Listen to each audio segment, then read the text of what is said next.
Hello दोस्तों, स्वागत है आप लोगों का सोलो लेवलिंग के एक नए वीडियो में। तो जैसा कि हम लोगों ने लास्ट वाले एपिसोड में देख लिया था कि जिन्होंने ने सिस्टम में जो आर्किटेक्ट था उसको हरा दिया था, लेकिन मरते मरते वो एक भविष्यवाणी करता है और जिन्वू से कहता है कि जब तुम्हारी मौत आएगी तुम उसको रोक नहीं पाओगे। और जिन्वू भी मुस्कुराते हुए उससे कहता है ठीक है, ऐसा ही होगा। इस एपिसोड की शुरुआत में डंजन के बाहर का सीन दिखाया जाता है, जहाँ पर बाकी सभी लोग मिस्टर च्यूल, मिस्टर चोई और बाकी सभी हंटर्स का जो कि डंजन के अंदर गए हुए थे जिन्वू को बैकअप प्रोवाइड करवाने के लिए, उन सभी लोगों का बाहर वेट कर रहे होते हैं। लेकिन काफी ज्यादा समय हो गया होता है, वो लोग आए नहीं हुए होते हैं। यहाँ पर हंटर्स बात कर रहे होते हैं कि हंटर गिल्ड को अंदर गए हुए लगभग 1 घंटे से ज्यादा का समय हो गया है, आखिरकार उन लोगों को भी कितना समय लगेगा। बाकी सभी लोग भी यही चीज बातें कर रहे होते हैं और वेट कर रहे होते हैं कब वो लोग बाहर आएंगे। हर जो हंटर्स होते हैं वो हंटर्स आपस में ये भी बात कर रहे होते हैं कि अगर हम लोग इसके अंदर गए हुए होते तो पक्का हम लोग तो खत्म ही हो जाते। और तभी वो लोग देखते हैं कि वहाँ से काफी सारे लोग आ रहे होते हैं। वो चिल्लाते हुए कहते हैं कि वो लोग आ रहे हैं, वो लोग आ रहे हैं। और जैसे ही वो लोग देखते हैं कि हंटर्स जो अंदर से आ रहे हैं वो काफी ज्यादा घायल है। भी चीज देखकर बाकी सभी जो लोग होते हैं बाहर खड़े इन लोगों का इंतजार कर रहे होते हैं, काफी ज्यादा हैरान होते हैं। वो अपने मन में सोचते हुए कहते हैं कि मैं तो विश्वास ही नहीं कर पा रहा हूँ, हंटर गिल्ड के जो इलाइट मेंबर्स हैं, ऐसा लगता है कि इन लोगों को पीटा गया है। आखिरकार सी रैंक के गेट के अंदर ऐसा क्या हो रहा है। तो असल में वो लोग काफी ज्यादा डर गए होते हैं, क्योंकि अब वो लोग तो लो रैंक के हंटर्स हैं भाई, और ये लोग इलाइट मेंबर्स हैं, वो भी सबसे बेस्ट गिल्ड के। फिर भी इन लोगों की हालत खराब हो गई और इसी वजह से ये लोग काफी ज्यादा डरे हुए होते हैं। मिस्टर च्यूल बाहर आके उन लोगों से बोलते हैं कि क्या तुम सभी लोग करेज गिल्ड से हो, क्या आप हमारी मदद करेंगे हमारे साथ जो कैजुअलिटीज हुई है इनको ट्रांसपोर्ट करने में। वो कहते हैं क्या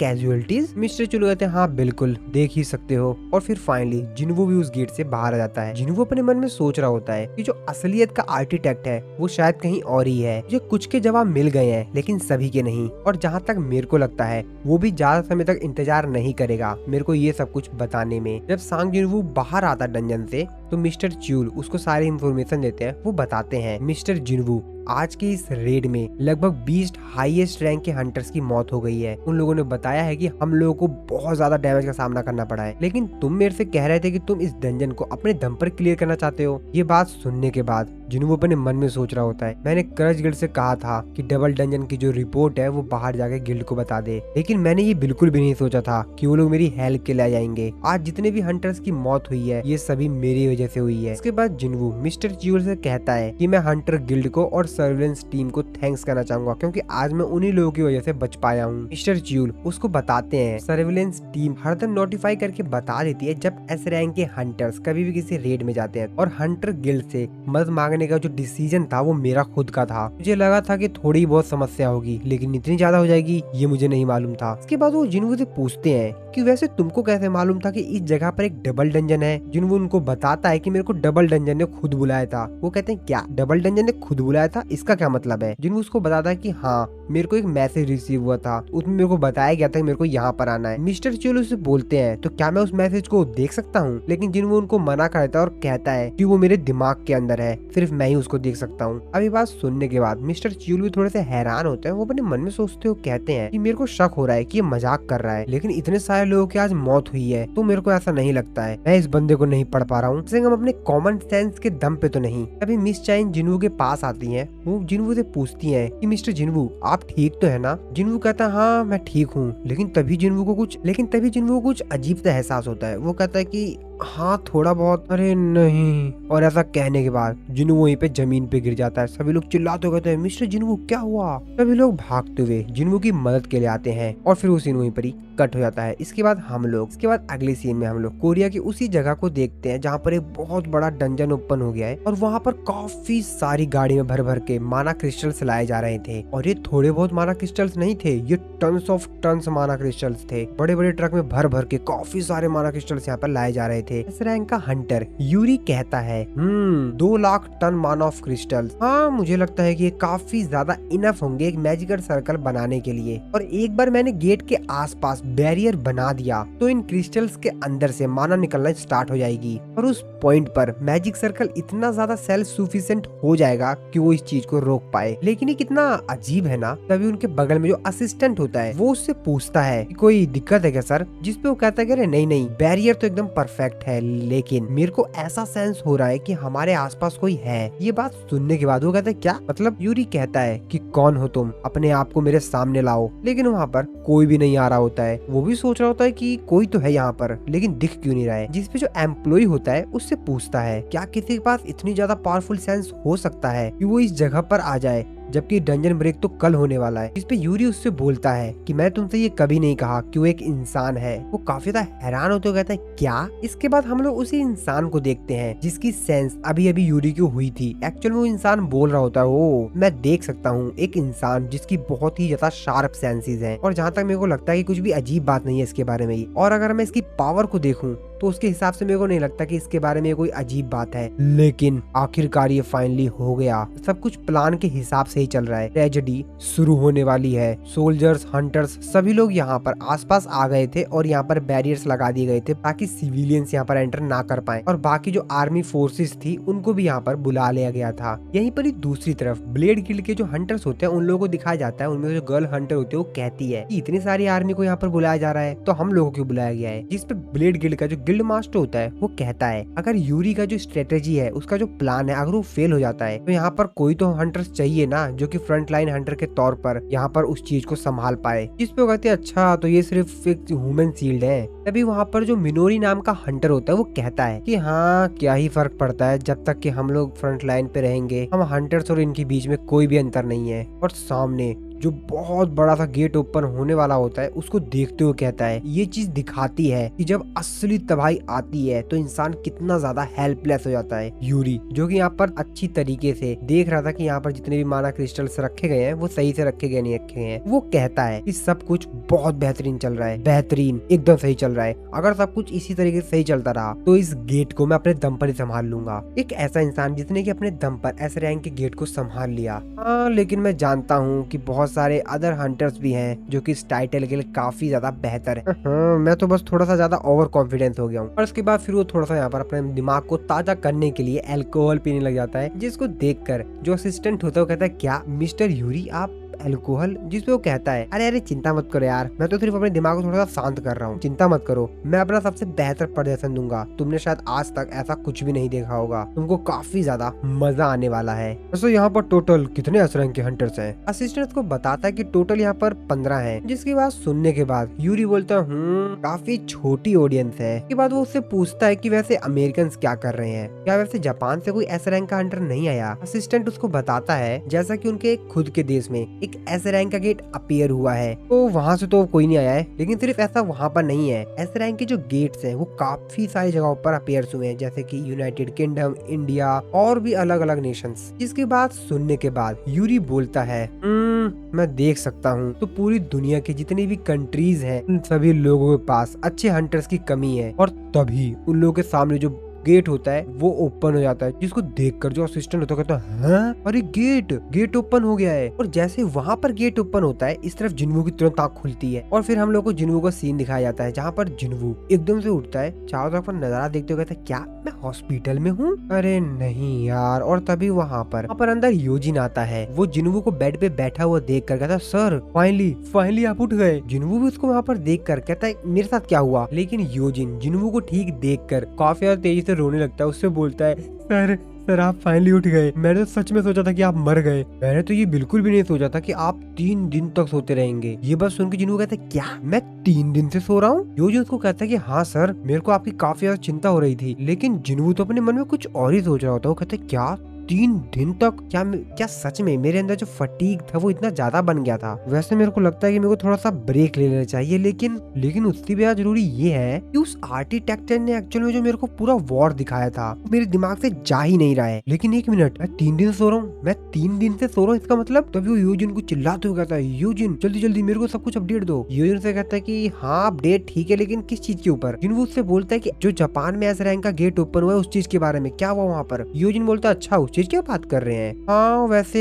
और फिर यूजिन वो स्टोरी सुनाने लगा था। इसके बाद फिर से हम लोग जापान में उस दिन का सीन देखते हैं कि एक्चुअली उस दिन क्या हुआ था। तो ये सीन वहीं से स्टार्ट होता है और जैसे ही गेट ओपन होता है उसमें से काफी सारे बड़े बड़े बीस्ट्स आने लग जाते हैं। अब इस चीज को देखकर यहाँ पर जो हंटर्स, आर्मी के लोग, बाकी सभी जो लोग होते हैं काफी ज्यादा हैरान होते हैं, क्योंकि ये बहुत ज्यादा बड़े बीस्ट थे। अब इन लोगों को देख कर वो लोग कहते हैं क्या जाइंट्स, ये तो जाइंट्स हैं। लेकिन ये लोग तो ज्यादातर समय एक बॉस के तौर पर जो हाईएस्ट लेवल के ए रैंक के गेट्स होते हैं वहीं पर अपीयर्स होते हैं। बाकी सभी लोग तो इन लोगों को देखकर डर रहे होते हैं, लेकिन यहाँ पर जो यूरी होता है वो तो बिल्कुल भी डर रहा होता है। वो कहता है ये सब तो मेरे लिए काफी ज्यादा आसान है, और अपनी पावर को दिखाते हुए कहता है कि अब मेरे पास आओ। और यहाँ पर आसपास जितने भी क्रिस्टल्स होते हैं उनमें से माना निकलना स्टार्ट हो जाती है। लेकिन उन बीस्ट्स को तो घंटा भी फर्क नहीं पड़ता है। और इसके बाद वो बीस्ट यहाँ पर जो उसने शील्ड बनाई हुई होती है उसको ब्रेक करने लगता है अपने वीपन की हेल्प से। अब इस चीज को देखकर यूरी कहता है वैसे बीस्ट्स को ज्यादातर ए रैंक के गेट्स में ही देखा जाता है, किसने सोचा था कि तुम यहाँ पर मिलोगे। लेकिन तेरे को क्या लगता है कि तू मेरा बैरियर ऐसे ही तोड़ देगा। और शायद यहाँ पर जो बीस्ट होता है उसकी इस बात को भाई सीरियस ले लेता है, और वो भाई सच में उसने जहाँ पर बैरियर बनाया हुआ होता है उसको ब्रेक कर देता है। बस यूरी की पूरी फट जाती है, उसका तो पूरा रूह कांप जाता है भाई, उसकी तो पूरे पसीने छूटने लगते हैं शरीर से। वो कहता है और वो बीस्ट उसके जो पूरा का पूरा उसने यहाँ पर बैरियर बनाया हुआ होता है उसको डिस्ट्रॉय कर देता है। और अपनी आंखों के सामने अपने बैरियर को टूटता हुआ देखकर यूरी की तो आंखें फटी की फटी रह जाती हैं। और वो सीन वहीं पर ही कट हो जाता है। इसके बाद प्रेजेंट में हम लोग सांग जिनवू को हॉस्पिटल में देखते हैं, जिसको कि असल में सारी कहानी यूजिन बता रहा था। यूजिन बताता है कि सर वो रेड फेल साबित हुई। ये बात सुन के जिनवू भी थोड़ा सा परेशान होता है। इसके बाद दूसरी तरफ हम लोग यूजिन कंस्ट्रक्शन के चेयरमैन यो म्यूंग को देखते हैं, जो कि एक्चुअल में यूजिन के फादर होते हैं, जो कि अपने ऑफिस की टेबल पर ही सो गए होते हैं। तभी उनकी आंख खुलती है, वो अपना सर पकड़ते हुए कहते हैं कि और तभी उनका जो सेक्रेटरी होता है वो वहाँ पर आता है। उसको देखकर चेयरमैन उससे बोलते हैं कि आखिरकार मैं कब से सो रहा था। सेक्रेटरी उनको बताता है कि सर आप लगभग 23 घंटे 46 मिनट से सो रहे हैं, और जैसा कि आपने मेरे को ऑर्डर दिया था कि अगर आप 24 घंटे के अंदर नहीं उठते हैं तो मैं आपको हॉस्पिटल ले जाऊँ, तो मैं बस कार को रेडी ही करवा रहा था। वैसे सर यहाँ पर 2 रिसेंटली न्यूज है जो कि आपको जरूर पता होनी चाहिए। वो उनको एक फाइल देते हुए कहता है कि पहला तो ये कि एक पेशेंट है जो कि असल में एटर्नल स्लमर से ठीक हो गया है। ये बात सुन के चेयरमैन काफी ज्यादा हैरान होता है, कहता है क्या एक ऐसा इंसान जो कि एटर्नल स्लमर से उठा है। वो फाइल को ओपन करते हुए कहता है कि हाँ सर, वो मिस्टर सांग जुनवू की मदर है। अब उनकी फाइल को देखकर चेयरमैन अपने मन में सोच रहा होता है, तो इसका मतलब कहीं ये तो नहीं है कि सांग जुनवू के पास इतनी ज्यादा पावर है कि वो एटर्नल स्लमर जैसी बीमारी को भी ठीक कर सकता है। जिसपे चेयरमैन कहता है कि हाँ चलो ठीक है, वैसे दूसरी न्यूज क्या है। इसके बाद सेक्रेटरी उनको सेकंड न्यूज बताता है। वो बताता है कि सर आपसे कोई मिलने के लिए आया है। इसके बाद वहाँ पर एक लेडी आती है। वो लेडी आकर वहाँ पर उससे पूछती है तुमको ये सब कुछ कब से मालूम था। और वो सीन वहीं पर ही कट हो जाता है। इसके बाद फिर से हम लोग को उसके आगे की कहानी बताई जाती है कि एक्चुअल में जब बड़े बड़े मॉन्स्टर्स उस डंजन को ब्रेक करके वहाँ से बाहर आने लग गए थे, तो योरी के साथ और बाकी लोगों के साथ वहाँ पर क्या हुआ। हम लोग को दिखाया जाता है कि वो बड़े बड़े जो बीस्ट्स होते हैं वो योरी को मार मार के उसकी हालत खराब कर देते हैं। हालांकि योरी वहाँ पर काफी ज्यादा ताकत लगाता है, लेकिन उससे उसको कोई भी फर्क नहीं पड़ता। और तभी उनमें से जो एक बीस्ट होता है वो उसको पकड़ के उसको उठाकर अपने मुंह में डाल लेता है। और ये सीन देखकर तो योरी काफी ज्यादा तेज चिल्लाता है, लेकिन काफी ज्यादा देर हो गई होती है और वो बीस्ट योरी को खा जाता है। इसके बाद यहाँ पर जो आर्मी आई हुई थी वो भी अपने यहाँ पर वेपन से और जो भी उन लोगों के पास हथियार थे उससे यहाँ पर उन बीस्ट्स के ऊपर अटैक करते हैं। वो लोग हेलीकॉप्टर से भी उन बीस्ट्स के ऊपर अटैक करते हैं, लेकिन उन बीस्ट्स को तो कुछ भी फर्क नहीं पड़ता है। और वो बीस्ट्स आसपास जितनी भी सारे यहाँ पर इनके ऊपर अटैक किए जा रहे हैं जिन जिन चीजों से, उनको भी डिस्ट्रॉय कर रहे होते हैं। और ये सब कुछ जो नजारा था वो ब्लेड गिल्ड का जो गिल्ड मास्टर था वो भी देख रहा था। वो कहता है कि इस प्रकार के वेपन्स मैजिक बीस्ट के ऊपर काम नहीं करते, हमको यहाँ पर खड़े रहकर सिर्फ ये सब कुछ देखना नहीं चाहिए, हमको वहाँ पर चलकर उन लोगों को हराना चाहिए। इसके बाद बाकी सभी जो हंटर्स होते हैं वो भी उन मैजिक बीस्ट्स के ऊपर अटैक कर देते हैं। उनमें से जो हंटर गर्ल होती है वो अपने मन में सोच रही होती है कि अगर मैं इसकी आंखों से गायब हो जाऊं तो ये हमारे मूव्स को देख ही नहीं पाएगा, लेकिन उससे पहले वो कुछ कर पाती। वो बीस्ट उसको एक पंच हिट करता है, हालांकि वो उस पंच से बच जाती है। वो अपने मन में सोचते हुए कहती है ये है तो बहुत बड़ा, लेकिन इसके साथ साथ इसके जो मूवमेंट्स हैं वो भी काफी ज्यादा फास्ट है। ये बीस्ट तो सच में काफी ज्यादा अलग है। हम इस समय टोक्यो की सिटी के ऊपर उड़ रहे हैं और हम इतने ऊपर से भी पूरी सिटी को बर्बाद होते हुए साफ साफ देख सकते हैं। क्या इस क्राइसिस से हंटर्स हम लोगों को बचा पाएंगे? और ये सारी जो न्यूज होती है ये पूरे ऑल ओवर द वर्ल्ड जा रही होती है, जिसको कि सांग जिनवू भी देख रहा होता है। वो अपने मन में सोचते हुए कहता है कि अगर इतनी तेजी से ये गेट बढ़ता रहा तो ये पूरे एशिया के लिए काफी ज्यादा खतरनाक साबित हो सकता है, जैसा कि जेजू आइलैंड पे हुआ था। मेरे को जल्द से जल्द कुछ करना होगा। तभी जिनवू की जो सिस्टर होती है जिन्हा, वो जिन्वू से बोलती है कि तुम मत जाओ जिन्वू, तुम मत जाओ। ये बात सुन के जिन्वू पीछे देखता है। जिन्वू अपनी सिस्टर से बोलता है अब इसका क्या मतलब समझूं मैं। उसकी सिस्टर उससे बोलती है कि मैं जानती हूँ कि तुम वहाँ पर जरूर जाओगे और इसीलिए मैं तुमको वहाँ पे जाने के लिए मना कर रही हूँ। ये बात सुन के जिन्वू थोड़ा सा सोचता है। जिन्वू अपनी सिस्टर से बोलता है कि अरे नहीं नहीं नहीं, मैं नहीं जाऊंगा। मैंने अपने ऊपर काफी ज्यादा लोड ले लिया है, मैं बहुत ज्यादा काम कर चुका हूँ, तो इसलिए मैंने सोचा कि मैं एक बहुत लंबा ब्रेक लूंगा, तुम चिंता मत करो। इसके बाद अगले सीन में हम लोग जिन्वू को देखते हैं जो कि पार्क में बैठा हुआ होता है। तभी वहाँ पर बेरू अपेयर होता है। जिन्वू बेरू से बोलता है कि बेरू बेरू उससे बोलता है कि हाँ बोलिए मेरे किंग। जिन्वू उससे बोलता है कि मैंने तुमसे कहा था कि तुम हरदम जिन्हा को देखते रहना, क्या तुम फिर से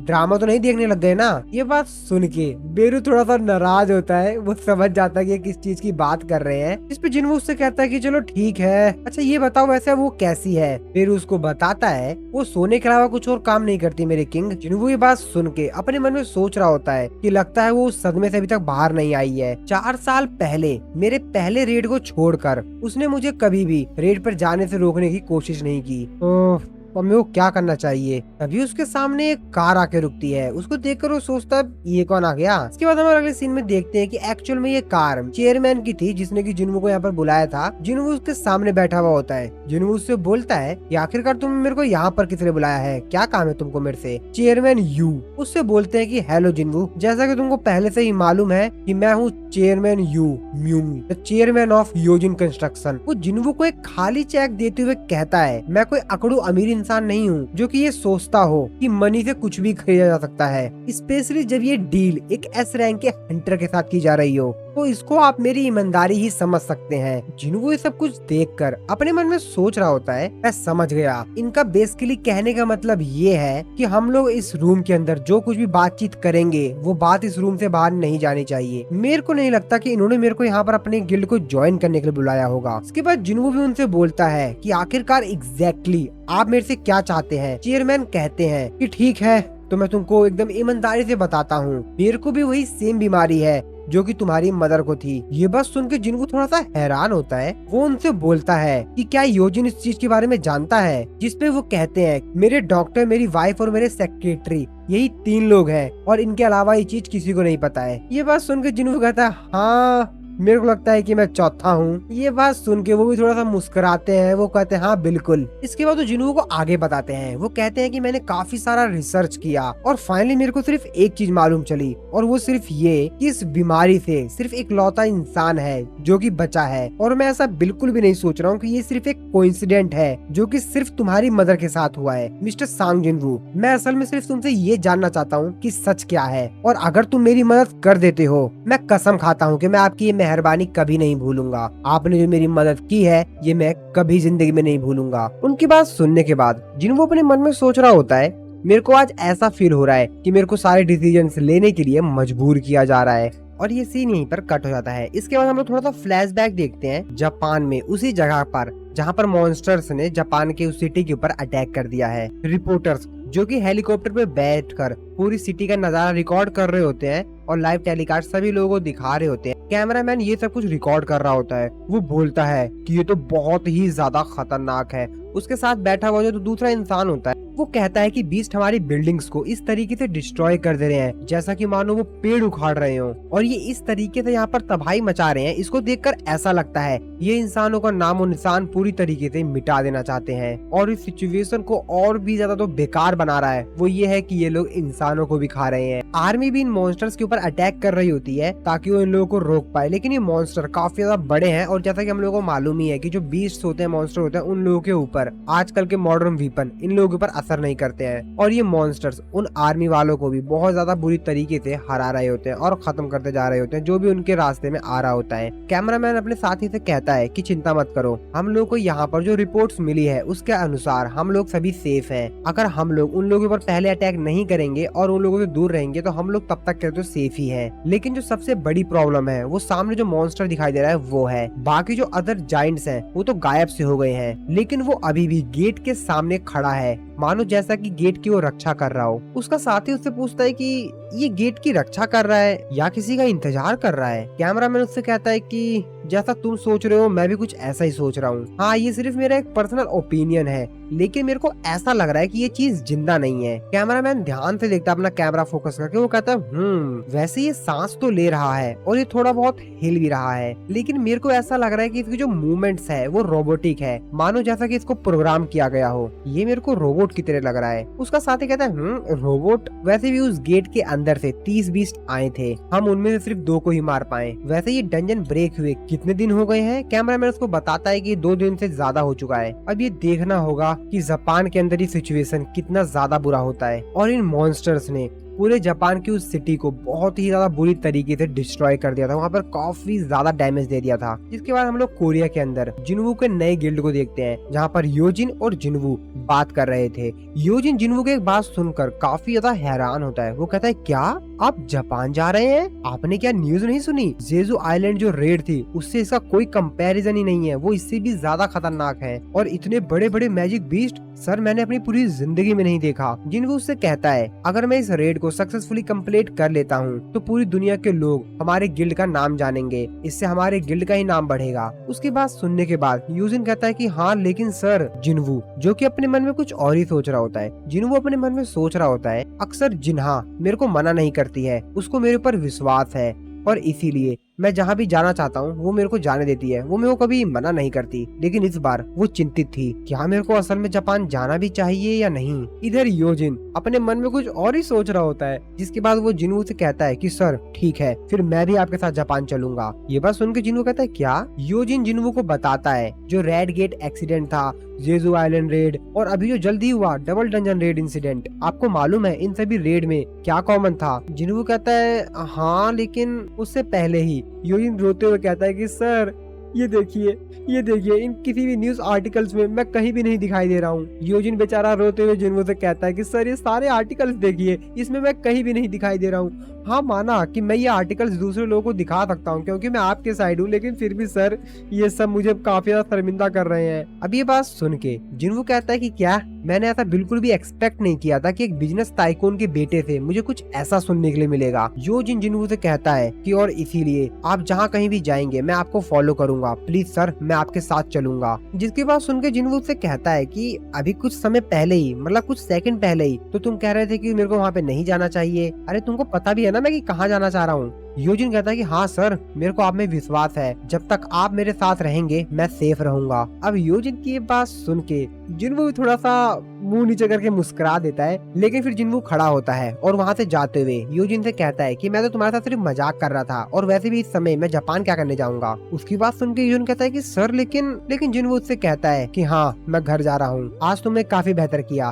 और ऐसा कहकर जिनवू वहाँ से चला जाता है। योजिन बस जिनवू को देखता ही रह जाता है। इस तरफ हम लोग जिनवू को देखते हैं जो कि अपने गिल्ड से बाहर आ गया होता है। रास्ते में जाते समय जिनवू अपने मन में सोच रहा होता है मैं अपने शैडो सोल्जर का इस्तेमाल नहीं कर पाया, लेकिन फिर भी जो सिस्टम का आर्किटेक्ट था वो मेरे जितना ही ताकतवर था, यहाँ तक कि मेरा जो लेवल है वो भी 100 से ज्यादा है। तो इसका मतलब ये है कि अभी भी ऐसे काफी सारे क्रिएचर्स हैं जो कि मेरे से ज्यादा पावरफुल हो सकते हैं, या शायद हो भी। वैसे भी ये बहुत बड़ी दुनिया है। अरे ऑफ कोर्स यार, मेरे से भी ज्यादा ताकतवर चीजें होंगी यहाँ पर। मेरे को इतना ज्यादा नहीं सोचना चाहिए और मेरे को ये सोचना तो बिल्कुल ही बंद कर देना चाहिए कि मेरे को लगता है कि सिर्फ इस सिचुएशन को मैं ही हैंडल कर सकता हूँ, मैं कोई हीरो नहीं हूँ। जिनवू अपने घर में पहुँच जाता है, वो अपनी मॉम को आवाज लगाता है। जिनवू की आवाज सुन के उसकी मॉम उसे कहती है कि जिनवू वैसे तुमने अभी तक खाना तो नहीं खाया है ना? जिनवू उससे कहता है कि नहीं, क्यों? तो असल में जिनवू की मॉम ने यहाँ पर काफी सारा खाना बनाया हुआ होता है आज। जिनवू अपने मन में अभी भी वही चीज सोच रहा होता है। वो कहता है कि मैंने डिसाइड कर लिया है कि मुझे क्या करना है। जिनवू अपनी मॉम से पूछता है कि वैसे जिन्हा कहाँ पर है। जिनवू की मॉम उसको बताती है कि जिन्हा कह रही थी कि उसे भूख नहीं है और फिर जिनवू अपना खाना खाने लगता है। इसके बाद फिर से हम लोग वही सीन देखते हैं जहाँ पर जिनवू को योजिन के फादर ने बुलाया था अपने पास अपनी बीमारी का इलाज के लिए ना। तो उसी सीन में जिनवू अपने मन में सोच रहा होता है कि मैंने डिसाइड कर लिया है कि मेरे को कौन सा डिसीजन लेना है। इसके बाद वो योजिन के फादर से कहता है कि सॉरी, लेकिन मैं आपकी कोई मदद नहीं कर पाऊंगा क्योंकि असल में मुझे खुद भी नहीं मालूम। ये बात सुन के योजिन के फादर काफी ज्यादा हैरान होते हैं। वो कहते हैं क्या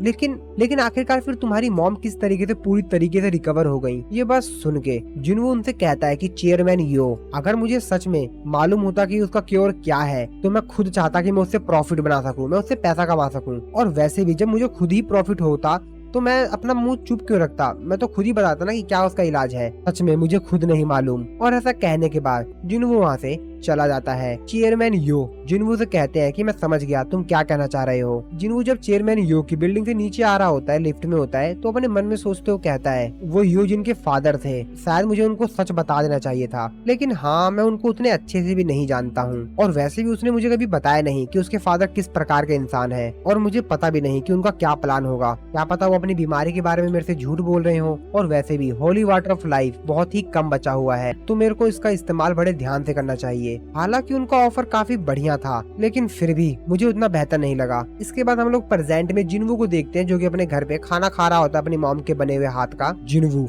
जो कि खाना खाते हुए भी अपने मन में सोच रहा होता है कि मैंने डिसाइड कर लिया है कि मेरे को क्या करना है। हाँ मैंने डिसाइड कर लिया है कि मुझे क्या करना है, और अभी मेरे सामने जितने भी ऑप्शंस हैं इनके हिसाब से ठीक है मैंने चुन लिया। इसके बाद जिनवू अपनी मॉम से बोलता है कि मॉम मेरे को जाना होगा। जिनवू अपने मन में सोच रहा होता है कि मैं जानता हूँ कि मेरे से काफी ज्यादा ताकतवर लोग भी हैं, लेकिन जब तक मैं इतना कैपेबल हूँ कि मैं अपने आप को लेवल अप कर सकता हूँ, तब तक तो मेरे को बैटल फील्ड पे जाना होगा और अपने आप को और भी ज्यादा पावरफुल करना होगा, जितना मैं हो सकता हूँ उतना। जिनवू की मॉम उससे कहती है कि तुम्हारे फादर भी कुछ ऐसे ही थे, जब कभी भी उनको इमरजेंसी कॉल आती थी तो वो खाना खाने के दौरान ही खाना छोड़कर चले जाते थे। ठीक है तुम डिनर खा लो, उसके बाद मैं तुम्हारी मदद करूंगी तुम्हारे सामान को पैक करने में। इसके बाद हम लोग जिनवू को देखते हैं, जो कि खाना खाने के बाद अपनी सिस्टर के रूम में जाता है। जिनवू अपनी सिस्टर से पूछता है कि जिन्हा क्या तुम सो गई हो। जिन्हा उससे कहते हैं कि हाँ। जिनवू उससे कहता है कि मेरे को तुमसे कुछ सेकंड के लिए बात करनी है। जिन्हा उससे कहती है कि मैं सो रही हूँ, मेरे को सोना है। जिनवू जो कि अपने मन में सोच रहा होता है कि मैं कहाँ से शुरू करूँ, मैं क्या बताऊँ अपनी सिस्टर को। जिनवू जो कि अपनी सिस्टर के साइड में आके बैठ जाता है और उससे कहता है कि अभी रिसेंटली जो रेड हुई थी, मैं उस रेड में ऑलमोस्ट मरते मरते बचा। लेकिन जिनवू की सिस्टर कोई भी रिप्लाई नहीं दे रही होती, बिल्कुल भी मूवमेंट नहीं कर रही होती है। अब इस चीज देखकर जिनवू अपनी सिस्टर के ऊपर चिल्लाते हुए कहता है वेट एक मिनट, अरे मैं मजाक नहीं कर रहा हूँ, अरे सच में मैं मरते मरते बचा हूँ, मतलब मैं बस मरने ही वाला था। अरे मैं मजाक नहीं कर रहा हूँ, सच में काफी ज्यादा डेंजरस सिचुएशन थी। लेकिन फिर जिनवू दोबारा से शांत हो जाता है। वो कहता है कि लेकिन इसके बावजूद भी मैं किसी तरीके से जिंदा वापस आ गया, और मैं जितनी बार भी घर वापस आता हूँ मैं हर बार काफी ज्यादा ग्रेटफुल होता हूँ, और मैं इस बार भी वापस जरूर आऊंगा। और अपनी सिस्टर के सर पे हाथ रखते हुए उससे थैंक्स बोलता है। थैंक्स इस चीज के लिए कि तुमने इन सालों में मेरे से कभी भी नहीं बोला कि मैं घर पर रुकूं। ये बात सुनने के बाद जिनवू की सिस्टर जिन्हा उसकी भी आंखों में आंसू हो जाता है। उसका काफी ज्यादा रोने का मन कर रहा होता है, लेकिन वो रोती नहीं है, वो सिर्फ उसकी आंखों में से आंसू आ रहा होता है। वो अपने ब्रदर से कहती है लेकिन फिर भी तुम नहीं माने ना। जिनवू से कहता है कि चिंता मत करो,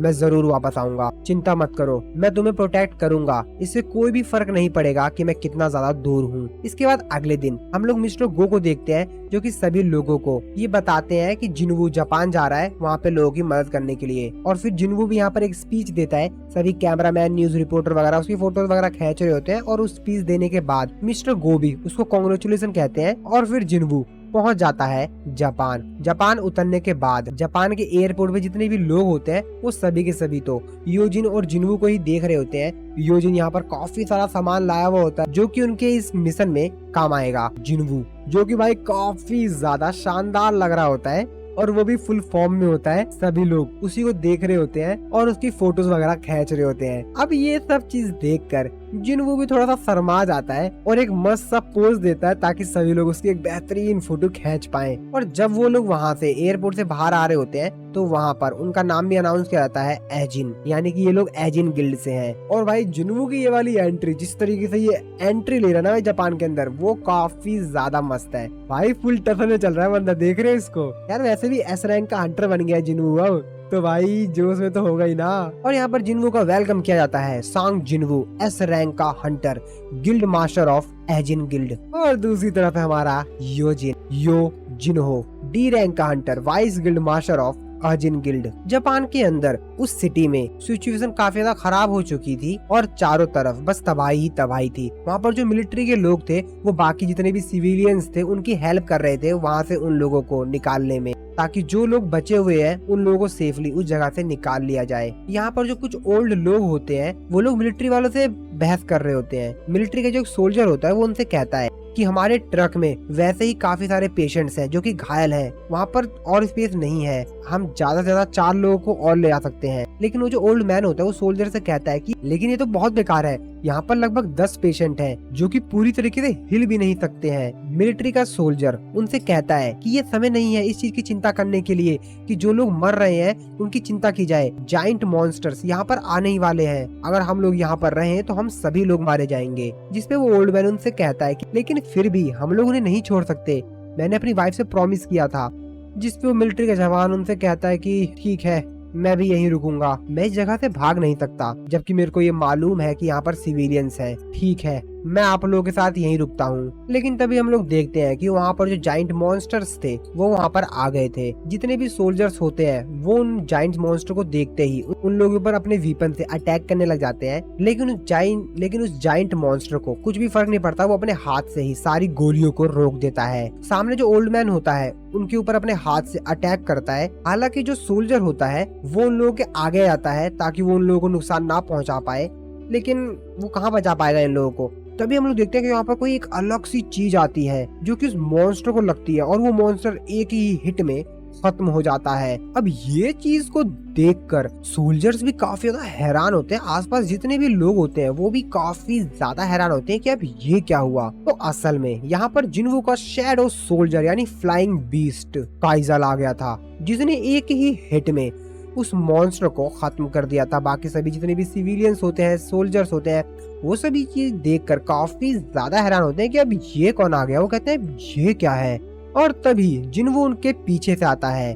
वो सोल्जर से कहता है कि ये काफी ज्यादा खतरनाक है, हम लोग को दूसरी जगह पे चलना चाहिए, हम लोग हॉस्पिटल से काफी ज्यादा क्लोज हैं। तभी वहाँ पर जो बिल्डिंग होती है उसपे से एक काफी बड़ा पत्थर वो जो ओल्ड मैन होता है उसके ऊपर गिरने ही वाला होता है, लेकिन तभी यूजिन आकर उन लोगों को बचा लेता है और जिन्वू से कहता है कि मैं यहीं पर रहकर इन लोगों की मदद करता हूँ, इन लोगों को यहाँ से निकालने में। जिन्वू भी कहता है ठीक है। और भाई ये वाला जो सेकंड पोज है जिन्वू का, ये भी काफी ज्यादा बेहतरीन है भाई, फुल फॉर्म में आ गया है जिन्वू अब। और इस बार तो जिन्वू अपने स्टाइल के ऊपर पूरा भाई फोकस कर रहा है। और फिर इसके बाद शुरू होती है तबाही। जी हाँ दोस्तों, काइजल जो कि भाई फुल फॉर्म में है और जितने भी मॉन्स्टर्स होते हैं ना आसपास उन लोगों की काफी बेहतरीन काफी अच्छी वाली धुलाई कर रहा होता है, पीट रहा होता है मस्त एकदम। और फिर जिन्वू भी काफी तेजी से काइजल के ऊपर से जाता है और एक छलांग मारकर उसके सामने जो एक बड़ा सा मॉन्स्टर होता है उसको भी खत्म कर देता है। इस तरफ हम लोग यूएसए में एक बिल्डिंग को देखते हैं जहाँ पर काफी सारे एस रैंक के हंटर्स आपस में बात कर रहे होते हैं। वो बात कर रहे थे, ओ जिन्वू जापान चला गया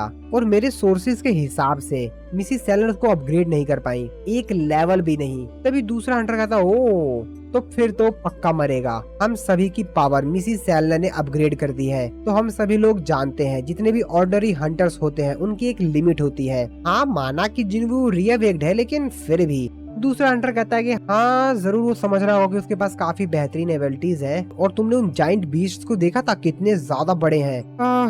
वो जरूर मारा जाएगा। और मेरे को लगता है, और जहाँ तक मेरे को लगता है उसने उस जो एंट को हराया था वो भी बस ऐसा ही हो गया होगा। मैं अपनी नाव को दाव पे लगाता हूँ कि वो एक ही दिन के अंदर मारा जाएगा। तभी दूसरा हंटर कहता है कि मैं अपने पूरे घर को ही दाव पे लगाता हूँ, वो 2 घंटों के अंदर मारा जाएगा। पीछे से थॉमस एंड्री की आवाज आती है। वो कहता है कि अगर ऐसी बात है तो मैं बैट लगाता हूँ। हालांकि मैं इस चीज को लेकर श्योर नहीं हूँ, लेकिन फिर भी मैं अपने पूरे स्कैवेंजर गिल्ड की बिल्डिंग को ही बैट पे लगाता हूँ कि सांग जिन्वू सरवाइव कर जाएगा। और वैसे मैं तुम सभी लोगों को सजेशन देना चाहता हूँ कि तुम सभी लोग हमारे पीछे हमारे बैक यार्ड में जो एस रैंक का गेट ओपन हुआ है ना उस पे ध्यान दो। मैं तो इस चीज को लेकर काफी ज्यादा आश्चर्य में हूँ कि आखिरकार तुम में से कितने कल का जो डंजन ब्रेक है उसके बाद यहाँ पर दिखोगे। आसपास जो हंटर होते हैं वो तो भाई बस कुछ और ही अपने मन में सोच रहे होते हैं, इसको कह रहे होते हैं यार ये दिमाग खराब कर रहा है। दूसरा हंटर अपने मन में सोचते हुए कहता है कि अरे यार इसको इग्नोर करो यार, छोड़ो छोड़ो इसको छोड़ो। थॉमस एंड्रे कहता है कि वैसे जापान इस समय काफी ज्यादा अच्छी जगह है। इसके बाद फिर से हम लोग जापान में उसी सिटी पे देखते हैं जहाँ पर हेलीकॉप्टर बैठा हुआ जो रिपोर्टर होता है वो सब कुछ रिकॉर्ड कर रहा होता है और वो ये चीज भी रिकॉर्ड कर रहा होता है इन मॉन्स्टर्स को कोई मार रहा है। कैमरामैन का साथ ही चिल्लाते हुए कहता है कि सभी लोग अपने घर से देख रहे हो ना, और जो इस समय मैं देख रहा हूँ इस चीज पे बिलीव कर पाना बहुत ही ज्यादा कठिन है। सांग जिन्वू का समन बीस्ट इन सभी जायंट्स को खत्म कर रहा है। ये लोग तो इसको जिंदा ही खा जा रहे हैं। तो जिन्वू के यहाँ पर जो समनन एंट मॉन्स्टर्स थे ना, जो कि अब उसकी शैडो सोल्जर में कन्वर्ट हो चुके थे, वो सभी के सभी उन मॉन्स्टर्स के ऊपर चढ़कर उसको जिंदा ही खा जा रहे थे। वो रिपोर्टर चिल्लाते हुए कहता है, आई रिपीट, इतने बड़े जाइंट मॉन्स्टर्स को ये इंसेक्ट जिंदा ही खा जा रहे हैं। तभी इन तबाही के बीच हम एक जगह पर एक छोटी सी बच्ची को देखते हैं, जिसके ऊपर एक बहुत बड़ा मॉन्स्टर ने अटैक कर दिया होता है और उसको पकड़ने जा रहा होता है अपने हाथ से। वो बच्ची रोते हुए चिल्लाते हुए वहां से भाग रही होती है अपनी जान बचाकर, और तभी वो देखती है कि मॉन्स्टर का हाथ उसके काफी ज्यादा करीब आ चुका है। लेकिन तभी यहाँ पर जिन्वू को एक शैडो सोल्जर की हमको यहाँ पे परछाई दिखाई देती है और उस मॉन्स्टर का हाथ ही कट जाता है। इस चीज को देखकर तो मॉन्स्टर काफी ज्यादा हैरान होता है और वो काफी ज्यादा तेजी से चिल्लाता है। तो एक्चुअल में यहाँ पर जिन्वू का सबसे बेहतरीन शैडो सोल्जर बेरू आ गया था, जिसने अपनी स्वॉर्ड की मदद से उस मॉन्स्टर का हाथ ही काट दिया था। अब वो मॉन्स्टर चिल्ला ही रहा था भाई, गुस्से में था। वो बेरू को मारने वाला था, उसके ऊपर अटैक करने वाला था, लेकिन उससे पहले वो कुछ कर पाता। तभी हम लोग को जिन्वू के एक और दूसरे शैडो सोल्जर की परछाई दिखाई देती है, जो कि था आयरन। आयरन काफी तेजी से अपना हथौड़ा लेकर आता है और उस मॉन्स्टर के ऊपर मारता है, और वो मॉन्स्टर बेचारा एक ही बार में मर जाता है। और आयरन उस मॉन्स्टर को मारने के बाद काफी ज्यादा तेजी से चिल्लाता है। वो छोटी सी बच्ची जो कि अभी तो कुछ समझ ही नहीं पाई थी कि अभी उसके सामने क्या हो गया, जिन्वू भी दूर से ये सब कुछ तबाही देख रहा होता है जो अभी यहाँ पर आयरन और बेरू ने मिलकर की थी। जिन्वू भी अपने मन में सोचते हुए कहता, आयरन ने अपनी रैंक अप करने के बाद ये पहली बार है जो उसने अपनी ताकत दिखाई है। चलो कुछ ना कुछ तो ये कर ही रहा है। तभी जिन्वू के पीछे सोल्जर आता है और उसको थैंक्स बोलता है ये सब कुछ करने के लिए। जिन्वू अपने मन में सोचते हुए कहता है कि ये भी काफी बेहतरीन काम कर रहा है, और इसीलिए जिन्वू भी उसको शाबाशी देते हुए कहता है कि तुम काफी ब्रेव सोल्जर हो, बहुत अच्छा। अब ये चीज देखकर वो सोल्जर भी काफी ज्यादा खुश होते हुए कहता है कि thank you sir, thank you. जिसके बाद जिन्वू योजिन से कहता है कि योजिन कि सोल्जर को अपने साथ ले जाओ और इस जगह को क्लियर कर दो। योजिन भी कहता है कि हाँ बिल्कुल सर, और फिर योजिन उस सोल्जर को अपने साथ ले जाता है। जिन्वू जो कि सामने का नजारा देख रहा होता और फिर कहता है कि ठीक है तो चलो कुछ बिजनेस किया जाए। और फिर जिन्वू बोलता है अराइज। इस एपिसोड की शुरुआत में हम लोग हंटर एसोसिएशन का जो हेडक्वार्टर होता है वहाँ पर देखते हैं। आसपास जो लोग होते हैं वो डायरेक्टर मात्सुगुमोतो को बता रहे होते हैं कि जिन जगहों पर मॉन्स्टर्स अपीयर हुए थे और तबाही मचा रहे थे वो उन सभी जगहों को रिकवर कर लिया गया सक्सेसफुली, यानी कि वहाँ के जो मॉन्स्टर्स है उनको खत्म कर दिया गया है। ऐसे वो बंदा काफी सारी जगहों का नाम बताता है। अभी चीज सुनकर काफी ज्यादा हैरान होते हुए डायरेक्टर मात्सुगुमोतो कहते हैं क्या आखिरकार पॉसिबल कैसे, ऐसा हो ही नहीं सकता है, क्योंकि उनको भी असल में समझ में आ नहीं रहा था कि आखिरकार ये सब कुछ कैसे हो सकता है, क्योंकि वो मॉन्स्टर्स काफी ज्यादा बड़े थे। तभी डायरेक्टर सागमोतो अपने मन में सोचते हुए कहते अरे नहीं, गो तो सही था। वो आंखें मैंने जब पहली बार उसको एयरपोर्ट पर देखा था, मैं वैसे अनगिनत हंटर्स से मिला हूँ, लेकिन जब मैं उससे पहली बार मिला वो कुछ अलग था, वो उनकी तुलना में काफी ज्यादा पावरफुल था। इसके बाद हम लोग जिन्वू जब एयरपोर्ट पर आया था तो डायरेक्टर मात्सुमोतो उससे मिलने के लिए गया हुआ था, तो वहीं का सीन देखते हैं जहाँ पर वो जिन्वू का वेलकम करता है और उससे बोलता है कि आपसे मिलकर अच्छा लगा। हम लोग इस समय काफी ज्यादा गड़बड़ सिचुएशन में, तो मैं आशा करता हूँ कि आपको सब कुछ पहले से ही पता होगा, तो मैं डायरेक्टली पॉइंट पर आता हूँ। तो जो जाइंट मॉन्स्टर्स हैं वो इस समय ओसाका की तरफ जा रहे हैं, तो सबसे पहले आप ओसाका पे जाइए और वहाँ पर उनको हराइए। और ये जो सारी बातें हो रही थी वो ट्रांसलेटर जो था वो जिन्वू को बता रहा था, लेकिन डायरेक्टर जो होता है वो तो अपने मन में कुछ और ही सोच रहा था। वो अपने मन में सोच रहा था कि इससे कोई भी फर्क नहीं पड़ता है कि जिन्वू कितना ज्यादा ताकतवर है, ये उन सभी मॉन्स्टर्स को तो नहीं हरा पाएगा क्योंकि वो मॉन्स्टर्स काफी ज्यादा बड़े और ताकतवर हैं। लेकिन हाँ, जब तक ये उनको रोक के रखेगा तो हमको बाकी कंट्रियों से नेगोशिएशन करना होगा। तो दोस्तों ये अपने जिन्वू को ना हल्के में ले रहा है। अभी जिन्वू रुक जाओ, इसको शॉक करने वाला है। उसकी ये बात सुनने के बाद जिन्वू इस चीज के लिए साफ साफ मना करता है। जिन्वू कहता है कि मैं नहीं जाऊंगा। अभी चीज सुनकर डायरेक्टर और बाकी सभी जो लोग आसपास खड़े होते हैं वो काफी ज्यादा हैरान होते हैं। वो कहते हैं कि तुम्हारा क्या प्लान है फिर? डायरेक्टर अपने मन में सोच रहा होता है कि मेरे को डाउट हो रहा है,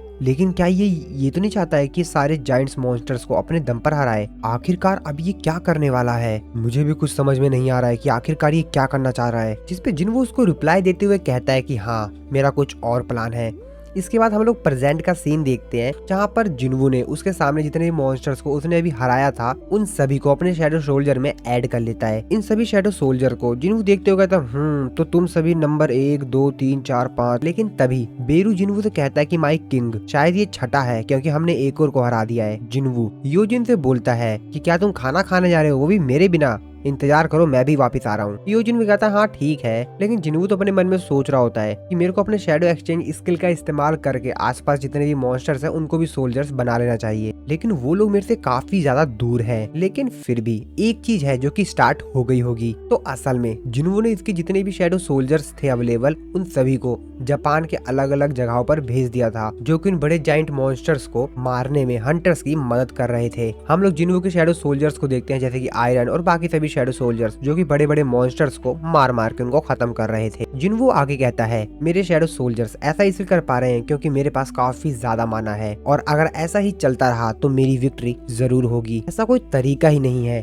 कि इतने बड़े जाइंट मॉन्स्टर्स होने के बावजूद भी वो मेरे शैडो सोल्जर्स को हरा पाए, क्योंकि उनके पास रीजनरेशन की एबिलिटी है। वो लोग मेरे शैडो सोल्जर्स को डिस्ट्रॉय भी कर दें, इसके बावजूद भी वो रीजनरेट कर लेंगे और उन मॉन्स्टर्स को हरा देंगे। लेकिन ये दिक्कत नहीं है, दिक्कत तो ये है कि जापान के अलग अलग जगहों पर और भी डंजन ब्रेक्स हो रहे हैं, जो कि एस रैंक के डंजन ब्रेक हैं। छोटे छोटे जो मॉन्स्टर्स हैं वो शहर को पूरी तरीके से ऑक्यूपाई कर रहे हैं अपने बड़े बड़े मॉन्स्टर्स के साथ। तो वहाँ पे जो लोग हैं उनको वहाँ से सेफली निकालने में थोड़ी दिक्कत हो रही है। इसके बाद हम लोग डंजन ब्रेक के 7वें दिन देखते हैं जिनवू, जो कि योजिन के साथ शहर में घूम रहा था, मतलब वहाँ पर देख रहा था आसपास कि क्या हाल चाल चल रहा है, कोई मॉन्स्टर वगैरह है नहीं ना। और यहाँ पर जो सिटी का हाल था वो बहुत ही ज्यादा बुरा हो चुका था। बिल्डिंग्स जो बड़ी बड़ी थी वो तो पूरी तरीके से डिस्ट्रॉय हो चुकी थी। योजिन आसपास का नजारा देखकर काफी ज्यादा हैरान हो रहा होता है। योजिन कहता है कि ये जगह तो पूरी तरीके से बर्बाद हो चुकी है। जिनवू भी कहता है हाँ बिल्कुल। तभी यहाँ पर हानेकावा आती है, जो कि जिनवू का यहाँ पर वेलकम करती है। अगर आप लोग को याद नहीं है तो मैं आप लोगों को बता देता हूँ कि हानेकावा एक्चुअल में एक ए रैंक की हंटर है, जो कि जापान हंटर एसोसिएशन में एक ट्रांसलेटर के तौर पर है। जिनवू हानेकावा से पूछता है कि हानेकावा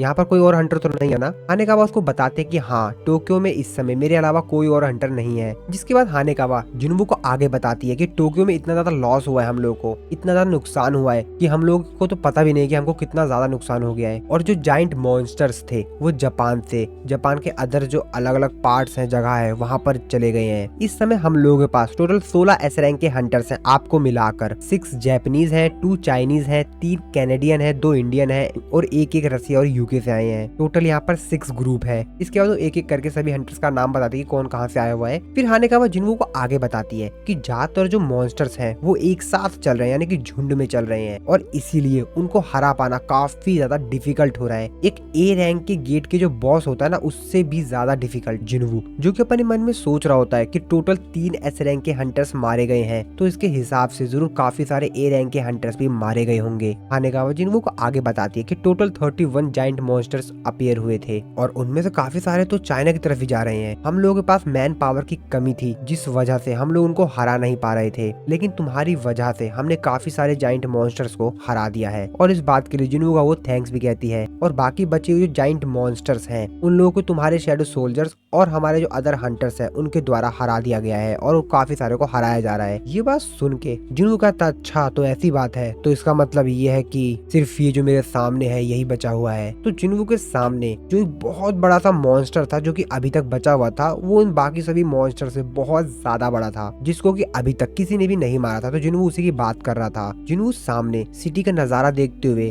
अपने मन में सोचते हुए कहता है कि ये सब चीजें मैंने कहाँ देखी हैं। इस तरीके से जलती हुई सिटी, ये मेरे को डेमन कैसल की याद दिलाता है। अगर डेमन कैसल की वो सिटी सिस्टम की तरफ से एक हिंट थी, तो मुझे तो बहुत ही ज्यादा अजीब सा लग रहा है कि आखिरकार आर्किटेक्ट मेरे से कहना क्या चाहता था। लेकिन आर्किटेक्ट तो ऑलरेडी मर चुका है। ओह, मुझे तो काफी कुछ भी समझना है, अभी तो मुझे कुछ भी समझ नहीं आ रहा है। अब जिनवू भी थोड़ा सा कंफ्यूज हो गया होता, क्योंकि सामने का नजारा देखकर तो काफी ज्यादा अजीब लग रहा होता है, और वो समझ नहीं पा रहा होता कि आखिरकार ये सब क्या हो रहा है, मेरे को क्या कोई हिंट मिल रहा है, क्या हो रहा है। वो काफी ज्यादा कंफ्यूज सा होता है। जिसके बाद जिनवू कहता है कि आखिरकार यहाँ पर मैं अपनी ताकत ढूंढने के लिए आया हूँ, चलो फिर वही करते हैं। जिसके बाद जिनवू हानेकावा से कहता है कि अब तो हम लोगों के पास सब कुछ है, तो चलें शुरू करें फिर। इस पे हानेकावा उससे काफी ज्यादा हैरानी से पूछती है, अरे बाकी हंटर्स तो अभी तक आए नहीं है। जिसपे जिनवू से कहता है कि अरे नहीं, सभी लोग आ चुके हैं। इसके बाद अगले सीन में जापान के जो एस रैंक के हंटर होते हैं, मिनोरू और कैने, उनको दिखाया जाता है कहने कहती है कि ये सब कितना ज्यादा एनोइंग है। वो लोग भी काफी ज्यादा थक गए होते हैं मॉन्स्टर्स को हरा हरा कर। मिनोरू उससे कहता है कि माना कि ये सब एनोइंग है, लेकिन जो कुछ भी हो रहा है वो सही तो हो रहा है। अब वो इस बात से परेशान थे कि यहाँ पर जिनवू जो शैडो सोल्जर्स थे उन लोगों ने बाकी जो जाइंट मॉन्स्टर्स थे उन लोगों की काफी अच्छी पिटाई की थी। इन लोगों को इन मॉन्स्टर से लड़ने में काफी ज्यादा डिफिकल्टी हो रही थी, लेकिन जिनवू जो शैडो सोल्जर्स थे उन्होंने उनको बड़े ही आसानी से हरा दिया था और इसी वजह से उसको काफी ज्यादा अजीब सा लग रहा होता है। वो कहती है ये सब बहुत ज्यादा एनोइंग है और उन लोगों ने हमारे लिए अधमरे मॉन्स्टर्स छोड़े, ये काफी ज्यादा एनोइंग है। उन लोगों को सिर्फ समन किया गया था। इसके बाद फिर से हम लोग जिनवू को देखते हैं जिसने यहाँ पर अपने काफी सारे शैडो सोल्जर्स को समन कर लिया था। सो हाँ दोस्तों,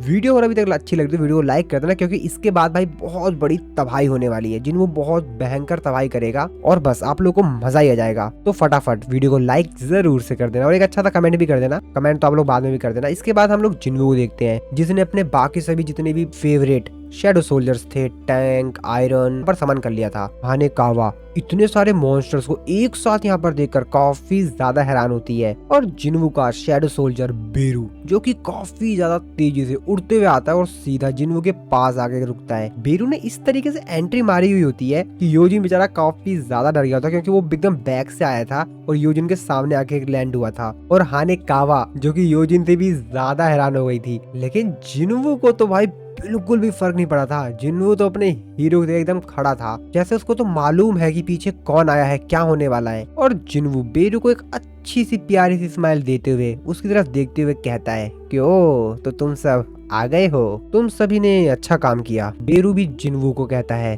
thank you my king. Jinwoo Yujin से कहता है कि योजिन तुम और हानेकावा यहाँ से थोड़ा सा दूर चले जाओ, क्योंकि हम लोग तबाही शुरू करने वाले हैं। और फिर योजिन और हानेकावा थोड़ा सा दूर चले जाते हैं और फिर जिनवू एक टूटे हुए पत्थर के ऊपर खड़ा होता है और बोलता है बाहर आओ। और जिनवू के ऐसा बोलते ही देखते यहाँ पर जितने भी बड़े बड़े मॉन्स्टर, जाइंट मॉन्स्टर्स को जिनवू ने अभी अपना शैडो सोल्जर बनाया हुआ था, भाई वो समन होते हैं एकदम से वहाँ पर। और ये बहुत बड़े थे और बाकी जो एंड मॉन्स्टर्स थे जिनवू के शैडो सोल्जर्स में, वो भी काफी सारे, बहुत सारे एंड मॉन्स्टर्स आ गए थे। और जिनवू के शैडो सोल्जर में जो जाइंट मॉन्स्टर्स थे जिनको जिनवू ने भी थोड़े समय पहले हराया था, उसने बहुत सारे जाइंट मॉन्स्टर को अपने शैडो सोल्जर में ऐड कर लिया था। जिसके बाद जिनवू बोलता है मेरे सोल्जर्स अटैक करो। और फिर इसी सीन के साथ हमारा ये वाला जो एपिसोड है, आज चिंता मत करो अभी तक एपिसोड खत्म नहीं हुआ है, आगे कंटिन्यू करते हैं। तो जिनवू के अटैक बोलते ही जितने भी जिनवू के शैडो सोल्जर होते हैं वो सामने खड़ा जो उनके बड़ा सा जाइंट मॉन्स्टर होता है उसके ऊपर अटैक कर देते हैं। और मॉन्स्टर भी तैयार होता है इनसे फाइट करने के लिए, मानो जैसा उसको तो कोई फर्क ही नहीं पड़ रहा कि उनके सामने क्या चीज आ रही है। वो तो एकदम फुल जोश में खड़ा होता है कि इन सबको देख लूंगा। और जिनवू के सभी शैडो सोल्जर्स एक साथ काफी ज्यादा स्पीड में उसकी तरफ बढ़ रहे होते हैं उसको खत्म करने के लिए। और जिनवू दूर खड़ा ये सब कुछ देख रहा होता है और तभी जिनवू की आंख खुली की खुली रह जाती है, क्योंकि वो कुछ और ही अलग चीज देखता है। एक्चुअल में यहाँ पर जो बड़ा सा मॉन्स्टर था उसने जिनवू के शैडो सोल्जर्स के ऊपर अटैक किया था और इस अटैक से जिनवू के शैडो सोल्जर्स काफी ज्यादा दूर दूर जाके गिर गए थे। और जिनवू इस चीज को देखकर काफी ज्यादा हैरान था। जिनवू अपने मन में सोचते हुए कहता है कि क्या पावर है यार, इसने सिर्फ अपने आप को एक बार घुमाया है और इसने मेरे सैकड़ों शैडो सोल्जर्स को हरा दिया। इसका साइज तो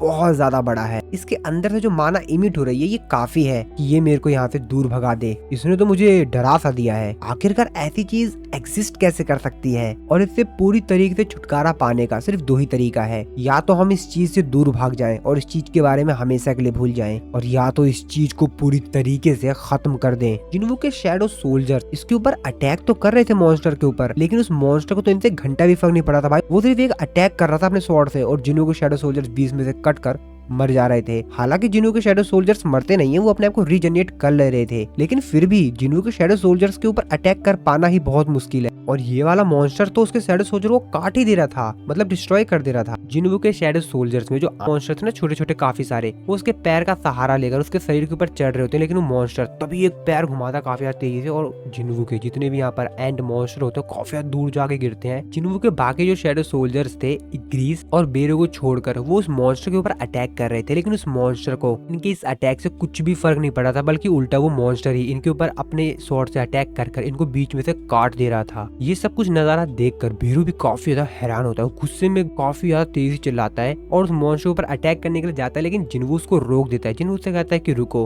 अभी नहीं। जिन्वू उस मॉन्स्टर की तरफ ही देख रहा होता है, वो अपने मन में सोच रहा होता है कि ये तो मेरे एक्सपेक्टेशन से भी बहुत ज्यादा ताकतवर है, मेरे पास इतनी ज्यादा माना नहीं है, लेकिन फिर भी मैं इसके ऊपर और भी ज्यादा अटैक करूंगा ताकि मैं इसकी वीकनेस को पता लगा पाऊं। जिन्वू की जो माना लेवल थी वो भी बहुत ज्यादा तेजी से घट रही थी, क्योंकि जिन्वू के जो शैडो सोल्जर्स थे जब वो मॉन्स्टर के ऊपर अटैक कर रहा था तो वो डिस्ट्रॉय हो जा रहे थे और अपने आप को रीजनरेट कर रहे थे। जिन्वू की इस तरीके से काफी ज्यादा माना खत्म हो रही थी, बहुत ज्यादा तेजी से जो जिन्वू की माना थी वो खत्म होती जा रही थी, लेकिन फिर भी जिन्वू मानता नहीं और अपने शैडो सोल्जर्स थे उसके ऊपर लगातार अटैक करवा रहा होता है। जिन्वू के जो बाकी शैडो सोल्जर्स थे अच्छे वाले, वो भी उसके ऊपर अटैक कर रहे थे और वो मॉन्स्टर उनको भी मार रहा था। जिन्वू की जो माना लेवल थी वो 90,000 के आसपास आ गई थी।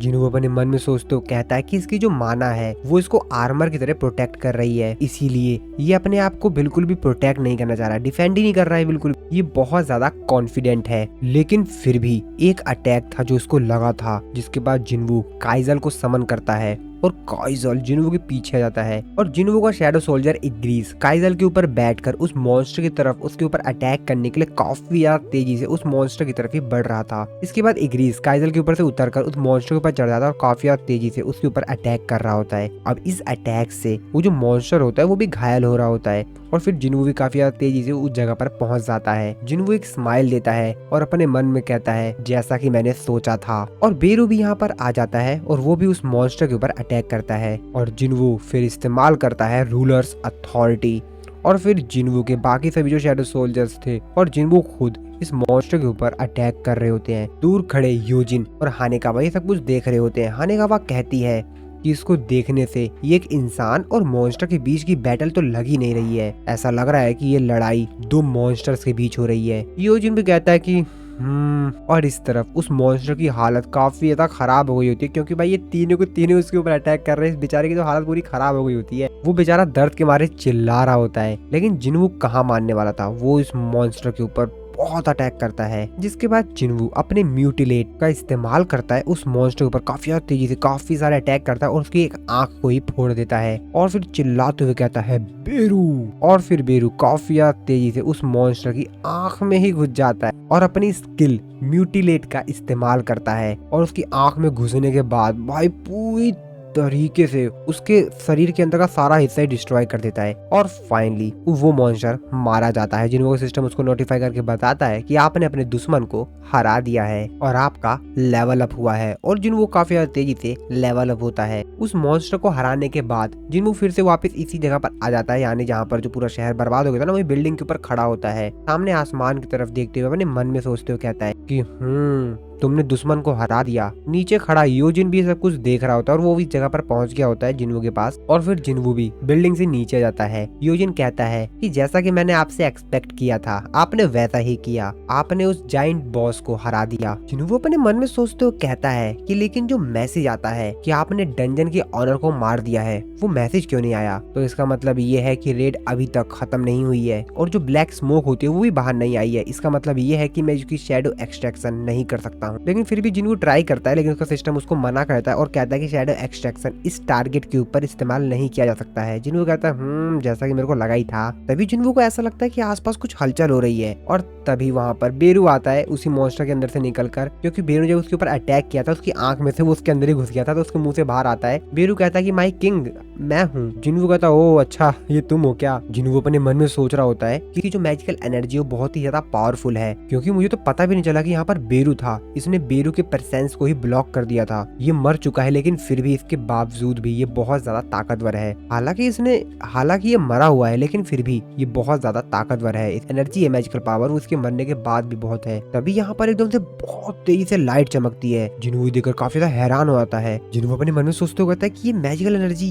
ये क्या है, क्या यूजिन सेफ है? तभी जिनवू पीछे देखता है तो एक्चुअल में इग्रीस ने यूजिन को बचा लिया था। जिनवू अपने मन में कहता ओह मेरे को राहत मिली। लेकिन एक मिनट, ये गेट इस जायंट की मैजिकल पावर को एब्सॉर्ब कर रहा है। अब इस चीज को देखकर जिनवू को भी काफी ज्यादा कंफ्यूजन से होती है, उसको भी एक्चुअल में कुछ समझ ही नहीं आ रहा होता है। जिनवू अपने चेहरे पर देखता है तो उसके चेहरे पर एक कट लग गई होती है। जिनवू अपने मन में सोच रहा होता है कि इसकी मैजिकल एनर्जी इतनी ज्यादा पावरफुल थी कि इसने मेरे को कट लगा दिया और ऐसा आज से पहले कभी नहीं हुआ। तभी जिनवू योजिन से कहता है कि योजिन तुम यहीं पर इंतजार करो, मैं गेट के अंदर जा रहा हूँ और चेक करके आता हूँ कि आखिरकार अंदर क्या हो रहा है। योजिन भी कहता है हाँ ठीक है सर, थोड़ा सा केयरफुल रहिएगा। और फिर जिनवू बेरू के साथ उस गेट के अंदर चला जाता है देखने के लिए कि आखिरकार क्या मामला चल रहा है। और जिनवू इस गेट के अंदर एक काफी बेहतरीन स्टंट मारते हुए आता है, मतलब उड़ता हुआ आता है भाई, और सीधा लैंड करता है जमीन पर। तभी जिनवू आसपास का नजारा देखता है, वो ये देखकर काफी ज्यादा हैरान होता है कि ये सब क्या सीन है यहाँ पर। वहाँ पर पूरा महल सा बना हुआ होता है, एकदम VIP महल। जिनवू सामने का नजारा देखते हुए कहता है कि ये तो बहुत बड़ा है। हाँ वैसे इसको इतना बड़ा होना भी चाहिए, क्योंकि यहाँ से एक बहुत बड़ा जाइंट जो जाता है, यानी कि इसी जाइंट मॉन्स्टर की बात कर रहा था जिसको जिनवू ने भी हराया था ना, वो बहुत ज्यादा बड़ा है। तो उस जाइंट मॉन्स्टर का जो महल है वो भी तो बहुत बड़ा होगा। तभी बेरू जिनवू से कहता है कि माय किंग आपने अभी कुछ सुना? जिनवू कहता है कि अच्छा ये चीज तुमने भी सुनी क्या? हाँ मैंने भी सुना। ये कोई हंस रहा है क्या? जिनवू भी काफी ज्यादा कंफ्यूज होता है, कहता है कि अब ये क्या सीन चल रहा है इस गेट के अंदर, ये तो काफी ज्यादा अजीब है। जिसपे जिनवू बेरू से कहता है चलो चलते हैं देखते हैं क्या मामला है। इसके बाद जिनवू उस जगह पे जाता है जहाँ से आवाज आ रही थी। हम लोग यहाँ पर एक मॉन्स्टर को देखते हैं जो कि काफी ज्यादा तेजी चिल्ला रहा होता है और कहता है कि तुम घिनौने रूलर, तुम गवाह हो जिसने कि मेरे को पहले ढूंढा है, तुम्हारा स्वागत है मोनार्क। जिनवू की तरफ देख रहा होता है, वो अपने मन में सोच रहा था कि क्या ये बॉस है? तुम मेरे को इस चैन से आजाद करो, मैं जानता हूँ कि रूलर्स क्या प्लान कर रहे हैं, जो बाकी मोनार्क है उन लोगों को भी सब पता है, लेकिन तुम कौन हो? मैं तुम्हें तो नहीं जानता हूँ। जिनवू से कहता है कि वो रूलर्स या जो कुछ भी जिनकी तुम बात कर रहे हो, क्या उन्होंने तुम्हारे साथ ऐसा किया है, तुमको जंजीर में बांध दिया है? जिसपे वो उसको बताता है वो मेरा इस्तेमाल करने की सोच रहे थे और जो असली युद्ध है वो तो अभी होने वाला है। जिनवू अपने मन में सोच रहा होता है कि मैंने काफी बार मॉन्स्टर से कम्युनिकेट बातचीत करने की कोशिश की है अपने इंटेलिजेंट स्टेट्स का इस्तेमाल कर लेकिन उनमें से कोई भी मेरे को ये एक्सप्लेन ही नहीं कर पाया कि आखिरकार उनका ओरिजिन क्या है। जिसके बाद जिनवू उससे बोलता है कि आखिरकार वो लोग कौन है रूलर्स जिनकी तुम बात कर रहे हो। वो मॉन्स्टर उसको बताता है कि वो मोनार्च के एंशिएंट एनिमीज हैं। ये बात सुनकर जिनवू अपने मन में सोच रहा होता है कि मोनार्च के एनिमीज, इसका मतलब तो ये हुआ कि वो मेरा भी एनिमी है। जिनवू से कहता है कि अगर उन लोगों ने तुमको इस तरीके से चैन में बांधा है तो इसका मतलब जरूर ये होगा। इस पे वो कहता है कि हाँ बिल्कुल, मैं भी एक मोनार्च हूँ। वो आगे बताता है कि सभी मोनार्च और रूलर ज्यादातर वो उसी की साइड हैं और जैसा कि तुम इस समय यहाँ पर आ गए हो, तुम्हारे पास इतनी ताकत नहीं है कि तुम उनका सामना कर सको। तुमको सपोर्ट की जरूरत होगी, तुमको मेरी जरूरत होगी, हाँ तुमको मेरी हेल्प की जरूरत होगी। तुम मेरे को मेरी सील से रिलीज कर दो और मैं तुम्हारी मदद करूंगा। जिनवू से कहता है कि मदद? तुम मेरी मदद करोगे? तुम एक मॉन्स्टर, एक इंसान की मदद करोगे? तुम्हें क्या लगता है कि मैं क्या सच में इस चीज के ऊपर बिलीव करूंगा कि तुम एक मॉन्स्टर, एक इंसान की हेल्प करोगे? जिसपे वो मोनार्च जिनवू से कहता है अच्छा तो ऐसी बात है, तो ठीक है, मैं तुमको बिलीव करने के लिए मजबूर कर देता हूँ, तुम मेरे ऊपर खुद ही विश्वास करोगे। और तभी वो अपने पावर का इस्तेमाल करता है और इस चीज को देखकर जिनवू भी तुरंत रेडी हो जाता है उससे फाइट करने के लिए, क्योंकि जिनवू को खुद नहीं मालूम कि अभी अगला बंदा क्या कर दे, और इसीलिए जिनवू रेडी हो जाता है उससे लड़ाई करने के लिए, कहीं कोई उल्टी हरकत ना करे। तभी जिनवू का सिस्टम उसको कुछ अलग ही चीज बताता है। वो बताता है कि किंग ऑफ जाइंट वो तुम्हारे साथ एक कॉन्ट्रैक्ट बना चाहता है, ऑनेस्टी का कॉन्ट्रैक्ट, यानी कि तुम दोनों सच बोलोगे। जिनवू सिस्टम उसे पूछता है कि क्या तुम इस डील को एक्सेप्ट करना चाहोगे? जिनवू कहता है हाँ कर लेता हूँ, और फिर जिनवू उस चीज को एक्सेप्ट कर लेता है। जिनवू का सिस्टम उसको नोटिफाई करके बताता है कि जैसा कि अब आपने इस कॉन्ट्रैक्ट को एक्सेप्ट कर लिया है, तो इसका मतलब अब ये है कि अब आप दोनों में से कोई भी एक दूसरे से झूठ नहीं बोल पाएगा जब तक कि ये कॉन्ट्रैक्ट टर्मिनेट नहीं हो जाता। और तभी वो मोनार्च जिनवू से फिर से बोलता है कि प्लीज तुम मेरे को मेरी सील से रिलीज करो, मैं तुम्हारी मदद करूंगा। जिनवू भी कहता है हाँ ठीक है, मैं तुम्हारे पर विश्वास कर रहा हूँ। लेकिन तभी जिनवू कुछ अजीब सा लगता है, वो ऐसा लगता है कि वो कुछ बोल ही नहीं पा रहा। अब जिनवू को भी कुछ समझ में नहीं आता कि आखिरकार ये था क्या। तभी वो मोनार्च जिनवू को बताता है कि यही तो है power of pledge of honesty, यानी कि तुम और मैं, हम दोनों में से कोई भी जब तक ये कॉन्ट्रैक्ट टर्मिनेट नहीं हो जाता एक दूसरे से झूठ नहीं बोल सकते हैं। जब भी हम दोनों में से कोई भी झूठ बोलना चाहेंगे तो हम लोगों के ऊपर एक कर्ज लग जाएगा जो कि हमको झूठ बोलने से हमको रोकेगा। तभी जिनवू उस मोनार्च से पूछता है मैं देख सकता हूँ, लेकिन इससे भी ज्यादा इम्पोर्टेंट बात तो ये है कि आखिरकार मैं तुमसे इस तरीके से फ्रीली बात कैसे कर पा रहा हूँ, मैं तुमसे एकदम खुल के बात कर पा रहा हूँ। बाकी जो अदर मॉन्स्टर्स हैं मैं उनके साथ कुछ ऐसे बात नहीं कर पा रहा था। जिसपे वो मोनार्च जिन्वू से कहता है कि मॉन्स्टर्स, जिन्वू से कहता है कि हाँ इस गेट से जो बाहर गए थे ना बहुत सारे मॉन्स्टर्स, उनकी बात कर रहा हूँ मैं। जिसपे वो कहता है अच्छा तो तुम यहाँ पर डेनिजन्स की बात कर रहे हो जो कि दूसरे वर्ल्ड से आए थे। लेकिन हाँ मेरा भी एक सवाल है, लेकिन आखिरकार तुम उन लोगों को मॉन्स्टर्स कैसे कह सकते हो? तुमने सोच भी कैसे लिया? क्योंकि जिन मोनार्च ने उन लोगों के ऊपर रूल किया हो वो भी तो वही सेम हुए ना। और उन सभी को जिनको कि तुम मॉन्स्टर्स कह रहे हो वो असल में जो डिफीटेड आर्मीज थी, उनके कुछ बचे हुए अवशेष थे जिन लोगों को कैप्चर कर लिया गया था जब वो रूलर की आर्मी से हार गए थे। उसके बाद मैं बाकी किन की तरह नहीं हूँ, मैंने अपनी जगह वापस ले ली है। मैं तो बस उस दिन का इंतजार कर रहा था जब मैं उनके कैद से आजाद होऊंगा, और अब वो दिन आ गया है, तुम और मैं। जिन्वू से कहता है कि अभी जो तुमने आर्मीज ऑफ रूलर्स कहा उसका क्या मतलब है? कहीं तुम उन सिल्वर सोल्जर्स को तो नहीं कह रहे हो ना जिनके पीछे विंग्स थी? जिसपे मोनार्च उसको बताता कि हाँ तुमने सही कहा, वही थे सोल्जर्स ऑफ द रूलर्स। क्या कि जिन्वू उससे बोलता है कि आखिरकार वो रूलर्स उन मॉन्स्टर्स को भेज ही क्यों रहे थे? क्या उन्हीं लोगों ने उन लोगों को बनाया था? मॉन्स्टर मुस्कुराता है और जिन्वू को जवाब देते हुए कहता है जैसा कि मैंने कहा था कि वो लोग युद्ध की तैयारी कर रहे हैं। उनका इरादा है कि वो इस दुनिया को यानी जिन्वू की दुनिया को एक बैटलफील्ड में ट्रांसफॉर्म कर दें और मोनार्च के खिलाफ एक बार फिर से लड़ाई करें। अभी बात सुन के जिन्वू थोड़ा सा हैरान होता है। वो उससे कहता है कि एक मिनट मैं समझ नहीं पाया, मतलब वो हम मेरी दुनिया में मॉन्स्टर्स को भेजेंगे ताकि वो यहाँ पर युद्ध कर सकें? जिसपे वो मोनार्च उसको बताता है कि हाँ बिल्कुल यही बात है, वो जितनी भी मैजिकल एनर्जी है वो तुम्हारे वर्ल्ड में डाल देंगे और जितने ज्यादा मॉन्स्टर्स गेट से आकर तबाही मचाएंगे और मैजिकल एनर्जी एक ब्लेसिंग की तरह होगी गेट में से। और इस चीज को तो काफी सारे हंटर्स भी जानते हैं, यहाँ तक कि काफी सारे सिविलियंस भी जानते हैं इस बात को कि डंजन के अंदर से काफी सारे मैजिकल क्रिस्टल और मैजिकल स्टोन्स मिलते हैं। और ये जो ऑब्जेक्ट्स होते हैं यानी कि मैजिकल क्रिस्टल और मैजिकल स्टोन्स, इनके अंदर काफी सारी मैजिकल एनर्जी होती है जो कि बहुत ही ज्यादा ग्रेटेस्ट सोर्स होता है एनर्जी का इस दुनिया में। जिन्वू अपने मन में सोचते हुए कहता है लेकिन क्या ये सभी एक वॉर की तरफ जा रहे हैं? वो मोनार्च जिन्वू को आगे बताता है जो लोग इस समय सत्ता पर हैं उससे बेहतर इस चीज का इस्तेमाल कौन कर पाएगा, और शायद इससे कोई बेहतर तरीका हो भी ना। और इसीलिए रूलर्स ने डिसाइड किया कि उनके जो कैदी हैं वो उनका इस्तेमाल करेंगे और मैजिकल एनर्जी की जो डेंसिटी है वो दिन प्रतिदिन बढ़ती जा रही है। और एक तरह से ये एक फ्रूट कल्टीवेट हो रहा है मॉन्स्टर के ब्लड से। मैजिकल एनर्जी ही इस दुनिया को बहुत ज्यादा पावरफुल बनाती है और उन लोगों का प्लान है कि वो एक ऐसी शक्तिशाली दुनिया बनाए जो कि युद्ध के प्रभावों को झेल सके। इस पे जिन्वू से पूछता है कि वैसे वॉर का मतलब क्या था, तुम वॉर से क्या बताना चाहते थे? मोनार्च उसको बताता है कि वॉर का मतलब है एक दूसरा बैटल मोनार्च और रूलर्स के बीच में, और बहुत ही जल्द जिस दुनिया में तुम जी रहे हो वो दुनिया नर्क बनने वाली है। अब ये बात सुन के तो जिन्वू भी काफी ज्यादा शॉक में होता है। मोनार्च उससे आगे कहता है कि बिल्कुल भी समय नहीं बचा हुआ है, और अगर एक बार उन लोगों को ये बात पता चल गई कि तुम्हारे और मेरे बीच एक कॉन्ट्रैक्ट बना है तो जरूर मोनार्च और रूलर इस चीज में रुकावट देंगे। और ऐसा भी पॉसिबल हो सकता है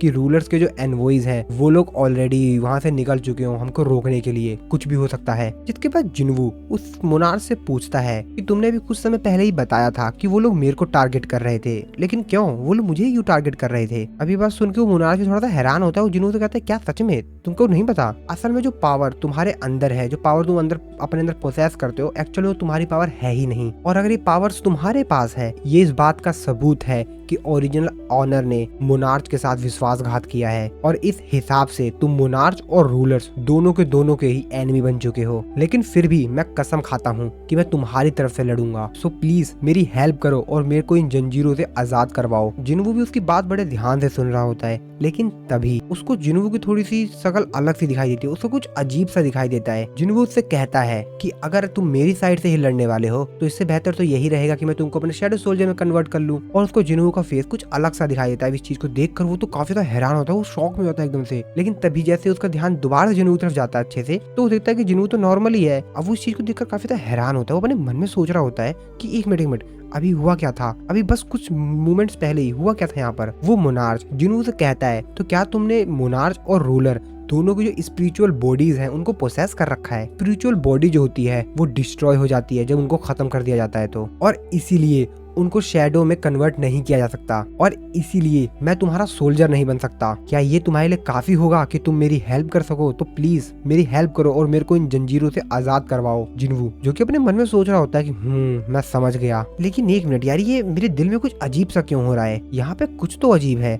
लेकिन वो मोनार्च बार बार जिनवू से बोल रहा होता है कि मेरे को खोलो, मेरे को इन जंजीरों से आजाद करवाओ। जिनवू ने भी अपना डैगर हाथ में निकाल लिया होता है और उसके करीब जा रहा होता है। जिनवू उससे बोलता है, तो जैसा कि तुमने कहा था कि तुम मेरे साइड हो। वो मोनार्च भी कहता है कि हाँ बिल्कुल बिल्कुल, मैं तुम्हारी साइड ही हूँ। अगर तुम मेरी हेल्प करोगे तो मैं तुम्हारी हेल्प करूंगा, बिल्कुल करूंगा। और फिर जिनवू भी उसकी जो जंजीर होती है जिसमें वो कैद होता है, उस जंजीर को काट देता है अपने डैगर की मदद से। मोनार्च आगे कहता है कि ये तुमने बहुत बेहतर किया, ये काफी बेहतरीन डील है दो मोनार्च के बीच में, यानी कि जिनवू और इस मोनार्च के बीच में। लेकिन वो मोनार्च अभी भी अपने मन में सोच रहा होता है कि अभी जो थोड़े समय पहले मैंने देखा था, यानी कि जिनवू की उसने शक्ल देखी थी ना, दो मोनार्च को, दो बॉडीज को एक ही के अंदर, अब उस चीज को लेकर काफी ज्यादा कंफ्यूज था। वो अपने मन में सोच रहा होता है कि अभी थोड़े समय पहले जो सीन मैंने देखा था, क्या वो सिर्फ एक मेरी इमेजिनेशन थी या वो सच था। अब इसे भी कुछ क्लियर नहीं हो रहा होता है। वो अपने मन में बस ये सोच रहा होता है, वो ये सब कुछ सोच ही रहा होता है कि तभी जिनवू उससे आगे बोलता है, तो फिर इसका मतलब तो ये है ना कि तुम ह्यूमैनिटी के साइड हो, इंसानियत की साइड। अब ये बात सुन के वो मोनार्च कुछ आगे बोल पाता,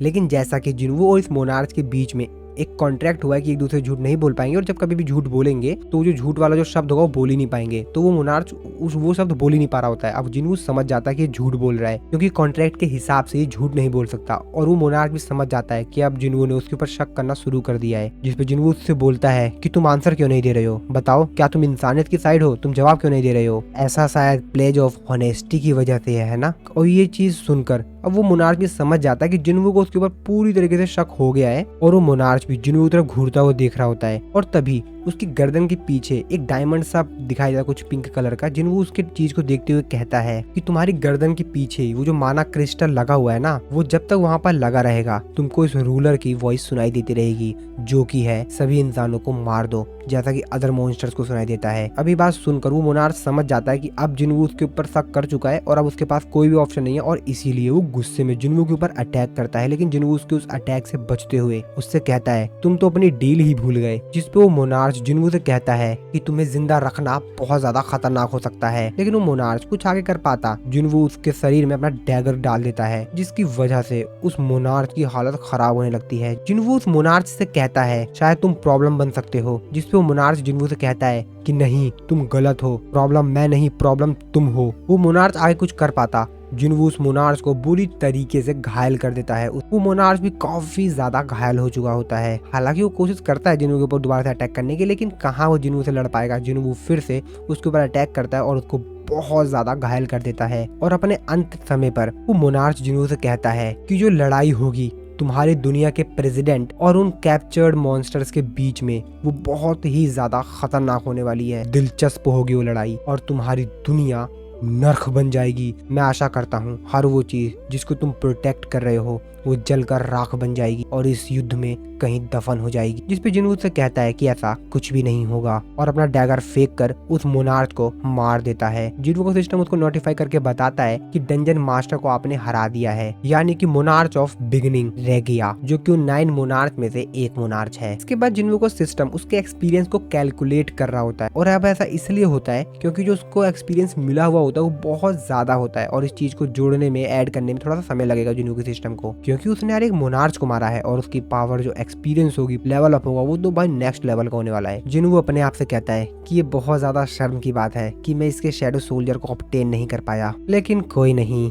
मेरे को प्राइस तो मिल गया। और फिर जिनवू का सिस्टम उसको नोटिफाई करके बताता है कि आपका लेवल अप हुआ, और जिनवू का काफी तेजी से बहुत ज्यादा लेवल अप होता है, और उस मोनार्च की जितने भी वहाँ पर बॉडीज के टुकड़े होते हैं वो सभी के सभी वहाँ से डिसअपीयर होने लग जाते हैं। जिनवू को जो लेवल होता है वो भी अब 122 हो चुका होता है। इसके बाद हम लोग एक दूसरी जगह का सीन देखते हैं। तो एक्चुअल में ये जो जगह होती है वो क्रिस्टोफर रेड की होती है, जो कि एक नेशनल अथॉरिटी रैंक हंटर है। इसके बाद हम लोग उसी हंटर को देखते हैं जो कि एक एस रैंक का हंटर होता है, और यहाँ पर जो हेलीकॉप्टर में लोग आए हुए होते हैं उनको देखते हुए कहता है कि मैंने एक्सपेक्ट नहीं किया था कि आज भी मेरे से कोई मिलने के लिए आएगा। तो उससे यहाँ पर मिलने के लिए डिप्टी डायरेक्टर और लेडी सेलनर आई हुई थी, जिनको देखते हुए तो काफी लंबा समय हो गया है डिप्टी डायरेक्टर और लेडी सेलनर से मिले हुए। जिसपे डिप्टी डायरेक्टर उससे बोलता है हमसे तुमको बहुत ही ज्यादा अर्जेंट बात करनी है, तो यहाँ पर जितने भी लोग हैं इन सभी लोगों को यहाँ से भी बाहर जाने दो। इसके बाद हंटर होता है अपनी मेड से कहता है कि जब तक मैं ना बोलूं इस रूम के कोई भी आसपास नहीं आना चाहिए। उसकी मेड भी कहती है ठीक है मैं समझ गई। इसके बाद हम लोग इन सभी लोगों को देखते हैं जो कि आपस में बात कर रहे होते हैं, जिसपे जो हंटर होता है वो डिप्टी डायरेक्टर से कहता है आखिरकार आप दोनों को मेरे से काम क्या पड़ गया, वो भी आप दोनों एक साथ, और अगर आप इस जगह पर इसलिए आए हैं क्योंकि रिसेंटली जो एस रैंक का गेट ओपन हुआ है ईस्ट में, तो उसकी चिंता आप मत कीजिए, मैं उसको देख लूंगा, लेकिन अभी मैं वहाँ पे नहीं जाने वाला हूँ। जिसपे मिसेस सेलनर उससे कहती हैं कि नहीं, हम लोग उस चीज के बारे में बात करने के लिए नहीं आए हैं कि मिस्टर क्रिस, रिसेंटली जो एस रैंक का गेट ओपन हुआ है, हम लोग आज उसके बारे में बात करने के लिए नहीं आए हैं। उससे भी ज्यादा बड़ी एक प्रॉब्लम है, हम उस चीज के बारे में डिस्कस करने के लिए आए हैं। अब ये बात सुनकर वो भी काफी ज्यादा हैरान होता है। वो कहता है कि क्या एस रैंक के गेट से भी बड़ी प्रॉब्लम, जिसपे उसको आगे बताया जाता है कि शायद भविष्य में आपको मारा जा सकता है। ये बात सुनकर तो वो हंटर भी काफी ज्यादा हैरान हो जाता है और तभी वो काफी ज्यादा गुस्से में वो जो जिस कप से चाय पी रहा होता है वो नीचे टेबल पे रखता है और चिल्लाते हुए कहता है कि लेडी सेलनर, आपने जो कुछ भी मेरे लिए किया मैं उसके लिए काफी ज्यादा ग्रेटफुल हूँ, लेकिन हम लोग इतने ज्यादा क्लोज नहीं है कि आप मेरे से ऐसे मजाक करें। और आखिरकार मेरे को कौन मानना चाहता है, एग्जैक्टली वो है कौन? जिसमें मिसेस सेलनर उसको बताते कि रिसेंटली मेरे को एक सपना आया था, मैंने सपने में देखा तुमको काफी सारे लोगों ने घेर रखा है और वो लोग वो उससे आगे कुछ बोल पाते। तभी हंटर क्रिस, लेकिन तभी वो चिल्लाते हुए कहता है कि क्या बकवास चल रहा है, ये सिर्फ आपको एक सपना आया और आपको लगा कि कुछ ऐसा मेरे साथ होने वाला है। नॉनसेंस, ये तो बेकार की बातें हैं। आप सिर्फ एक नॉनसेंस सपने की वजह से इस तरीके की बातें कर रही हैं। मैं जानता हूँ कि आपने मेरे अवेक्ड होने में बहुत ज्यादा मदद की है, आपने मेरी पहले बहुत ही ज्यादा हेल्प की है और आपने इतना सब कुछ सिर्फ इसलिए कर पाया क्योंकि आप काफी अच्छी एक साइकिक हैं। लेकिन ये किस तरह की बकवास चल रही है? मैं एक नेशनल अथॉरिटी रैंक हंटर हूँ, किसी की इतनी औकात नहीं कि मेरे को टच भी कर सके। मिसेस सेलर उससे कुछ आगे कह पाते हैं, वो सोच रही थी कुछ मैं आगे बोलूं, लेकिन तभी वो फिर से बोलता है कि मुझे कोई नहीं मार सकता और फिर वो भी थोड़ा सा शांत हो जाता है। वो कहता है कि ठीक है, ये बकवास सपना ठीक है लेडी सेलनर, आप मेरे को आगे बताइए, मैं आपके ऊपर विश्वास कर रहा हूँ, बताइए आप क्या बता रही थी आगे। तो आखिरकार मेरे को इस चीज के लिए किससे मदद मांगनी चाहिए? तो आप ये कहना चाहती हैं कि मेरे को कोई प्रोटेक्ट करेगा एक नेशनल अथॉरिटी रैंक हंटर को, तो क्या हम लोग यहाँ पर कुछ भी नहीं कर सकते हैं? अगर कोई है तो मेरे को बताइए। जिस पे लेडी सेलनर उसको आगे बताती हैं कि हाँ, शायद कोई है जो कि तुम्हारी मदद कर सकता है। हंटर सांग जिनवू वो है जो कि तुमको प्रोटेक्ट कर सकता है। सांग जिनवू का नाम सुनकर वो हंटर भी थोड़ा सा हैरान होता कहता सांग जिनवू। और इस तरफ हम लोग देखते हैं अपने हीरो सांग जिनवू को। सांग जिनवू अपने मन में सोच रहा होता है कि मैंने किंग को तो मार दिया, मेरे को यहाँ से जल्द निकलना होगा, क्योंकि उसकी जो पावर्स थी वो उसके सील होने के बावजूद भी काफी ज्यादा थी। हालांकि उसको स्पेशल चैन के द्वारा सील किया गया था, लेकिन फिर भी वो बहुत ही ज्यादा पावरफुल था। चलो, जैसा कि वो मर चुका है तो मैं थोड़ा सा फ्री हो सकता हूँ, लेकिन थैंक्स। लेकिन वो जो कुछ सोच रहा था वो सब कुछ होने से पहले ही मेरे को उसके बारे में पता चल गया और फिर वो सोच रहा होता कि बाकी लोग मेरे से अभी भी बहुत ज्यादा ताकतवर हैं, मेरे को और भी ज्यादा ताकतवर बनना होगा। हाँ, मुझे और भी ज्यादा ताकतवर बनना होगा। और ये जो न्यूज होती है कि जिनवू ने यहाँ पर जितने भी जाइंट मॉन्स्टर्स थे उनको खत्म कर दिया, ये पूरी दुनिया में आग की तरह फैल जाती है, बहुत तेजी से सभी लोगों के पास पहुंच जाती है। सोशल मीडिया पे तो ये बात बहुत तेजी से फैल रही थी कि हमको एक नया नेशनल अथॉरिटी रैंक हंटर मिलने वाला है, सांग जिनवू। जिनवू बताता है कि इसमें और जेजू आइलैंड की जो रेड थी इसमें बहुत ज्यादा अंतर था और वो जाइंट मॉन्स्टर्स जो कि समुद्र की हेल्प से ट्रेवल करके चाइना में जा रहे थे, वहां पर जो चाइना का जो हंटर था लिू जिंगकैंग, उसने उन लोगों को खत्म कर दिया। जापानीज हंटर एसोसिएशन के जो प्रेसिडेंट थे मात्सुमोतो, उन्होंने अपने आप को पुलिस के हवाले कर दिया और उन्होंने जो भी गलतियां की उन सभी की उन्होंने रिस्पॉन्सिबिलिटी ली और माना कि किसी रीजन की वजह से उनसे ये सब कुछ हुआ है, लेकिन वो रीजन क्या था वो अभी भी अननोन है, उन्होंने बताया नहीं। और दूसरी साइड यूएस गवर्नमेंट ने, अमेरिकन हंटर्स ने जो एस रैंक के गेट को सक्सेसफुली कंप्लीट करके उसको क्लोज कर दिया था, उसकी खुशी में एक पार्टी रखी हुई थी जहाँ पर काफी सारे हंटर्स और बाकी लोग भी आए हुए थे उस पार्टी को एंजॉय करने के लिए। और तभी इस पार्टी में थॉमस एंड्रे भी आ रहा होता है उन दोनों बाकी हंटर्स के पास जिन्होंने उससे बैट लगाई थी हमारे पिछले वाले एपिसोड्स में। तभी थॉमस एंड्रे उन दोनों के पास आता है और उन दोनों से कहता है कि ओ, तो तुम दोनों यहाँ पर हो, वैसे उस बैट का क्या हुआ जो तुम लोगों ने लगाया था? तुमको याद तो है ना उस बैट के बारे में? तुमने शर्त में अपनी नाव लगाई थी और तुमने मेंशन, तुम्हें याद तो है ना, या तुमको दोबारा से याद दिलवाना पड़ेगा? जिसपे वो हंटर कहता है कि क्या हमने कुछ भी बैट पे नहीं लगाया था। जिसमें थॉमस एंड्रे उसकी तरफ जाता है और उसको मुस्कुराते हुए देखते हुए कहता है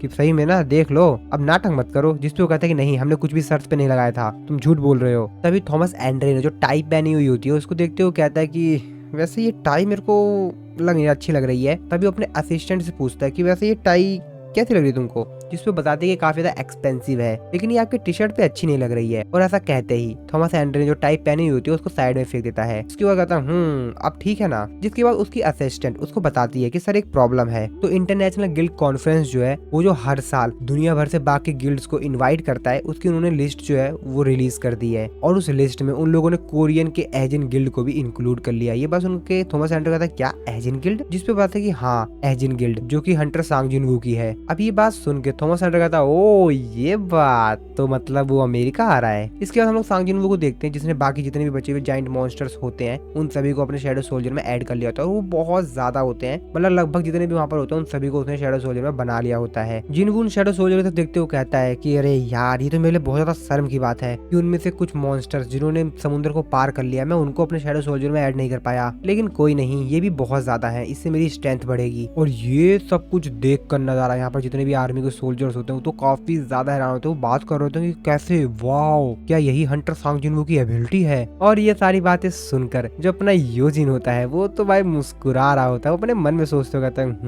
ये हुई ना बात। ये सभी के सभी पहली बार देखते काफी ज्यादा सरप्राइज हो गए, मेरे को लगा ही था ऐसा कुछ होगा। वो तो काफी ज्यादा खुश हो रहा था क्योंकि जिनवू की तारीफ हो रही होती है और जिनवू की तारीफ मतलब वो सोचता है कि उसकी भी तारीफ हो रही है, तो भाई वो भी खुश है एकदम। तभी वहाँ पर हानेकावा आती है योजिन को फोन देते हुए कहती है कि सर आपकी कॉल आई है, जिस पर योजिन कहता है क्या मेरे लिए कॉल आई है, जिस पे वो बताते हैं कि हाँ ये आपके लिए आई है। योजिन भी उस कॉल को पिकअप करता है और जैसे उस फोन को पिकअप करता है सामने से काफी तेजी से आवाज आती है और वो चीज सुनकर योजिन काफी ज्यादा हैरान होता है। तभी वो यूजिन से बोलता है कि सर मेरे को कोरिया वापस जाना होगा। जिनवू उससे पूछता है कि क्या हुआ, कुछ गड़बड़ हो गया क्या, लेकिन यूजिन उसका कुछ भी रिप्लाई नहीं देता है। इसके बाद हम लोग जिनवू को देखते हैं जो कि अपने मन में सोच रहा होता है कि मेरे को भी सब कुछ डिटेल्स तो पता नहीं है, लेकिन हाँ मेरी भी कुछ फैमिली प्रॉब्लम है तो मेरे को भी लगता है मेरे को वापस चलना चाहिए। इसके बाद हानेकावा यूजिन से कहती है कि चलिए मैं आपको एयरपोर्ट लेके चलती हूँ, और यहाँ पर वो हेलीकॉप्टर आ गया होता है जिसमें यूजिन जो होता है वो बैठकर चला जाता है। यूजिन जो कि हेलीकॉप्टर में बैठ गया होता है वो नीचे जमीन पर जिनवू को ही देख रहा होता है, वो अपने मन में सोच रहा होता है कि मैं अपने मॉम की वो वॉइस आखिरकार हुआ क्या था। ओह मैं बहुत कुछ सोच रहा हूँ। नहीं पर एग्जैक्टली हुआ क्या था, क्या कुछ इम्पोर्टेंट था, पता नहीं क्या था। इसके बाद योजिन कोरिया पहुंच जाता है। कोरिया में यहाँ पर जो उसके फादर का असिस्टेंट होता है वो उसका वेलकम करता है और बोलता है कि यंग मास्टर कार आपका वेट कर रही है, चलिए आप मेरे साथ चलिए, आइए मेरे साथ चलिए, और उसको ले जाने लगता है और उसको बताता है कि आपको अपना दिल मजबूत करना होगा यंग मास्टर, चलिए चलते चलते मैं आपको सब कुछ एक्सप्लेन कर देता हूँ। योजिन उससे पूछता है कि वैसे आखिरकार हुआ क्या है। असिस्टेंट उसको बताता है कि ये एक बहुत लंबी स्टोरी है और फिर वो उसके फादर के पास उसको ले जाता है, यानी योजिन के फादर के पास, चेयरमैन यू के पास। वो बताता है वो इस बीमारी के फाइनल स्लीपिंग स्टेट में पहुंच चुके हैं।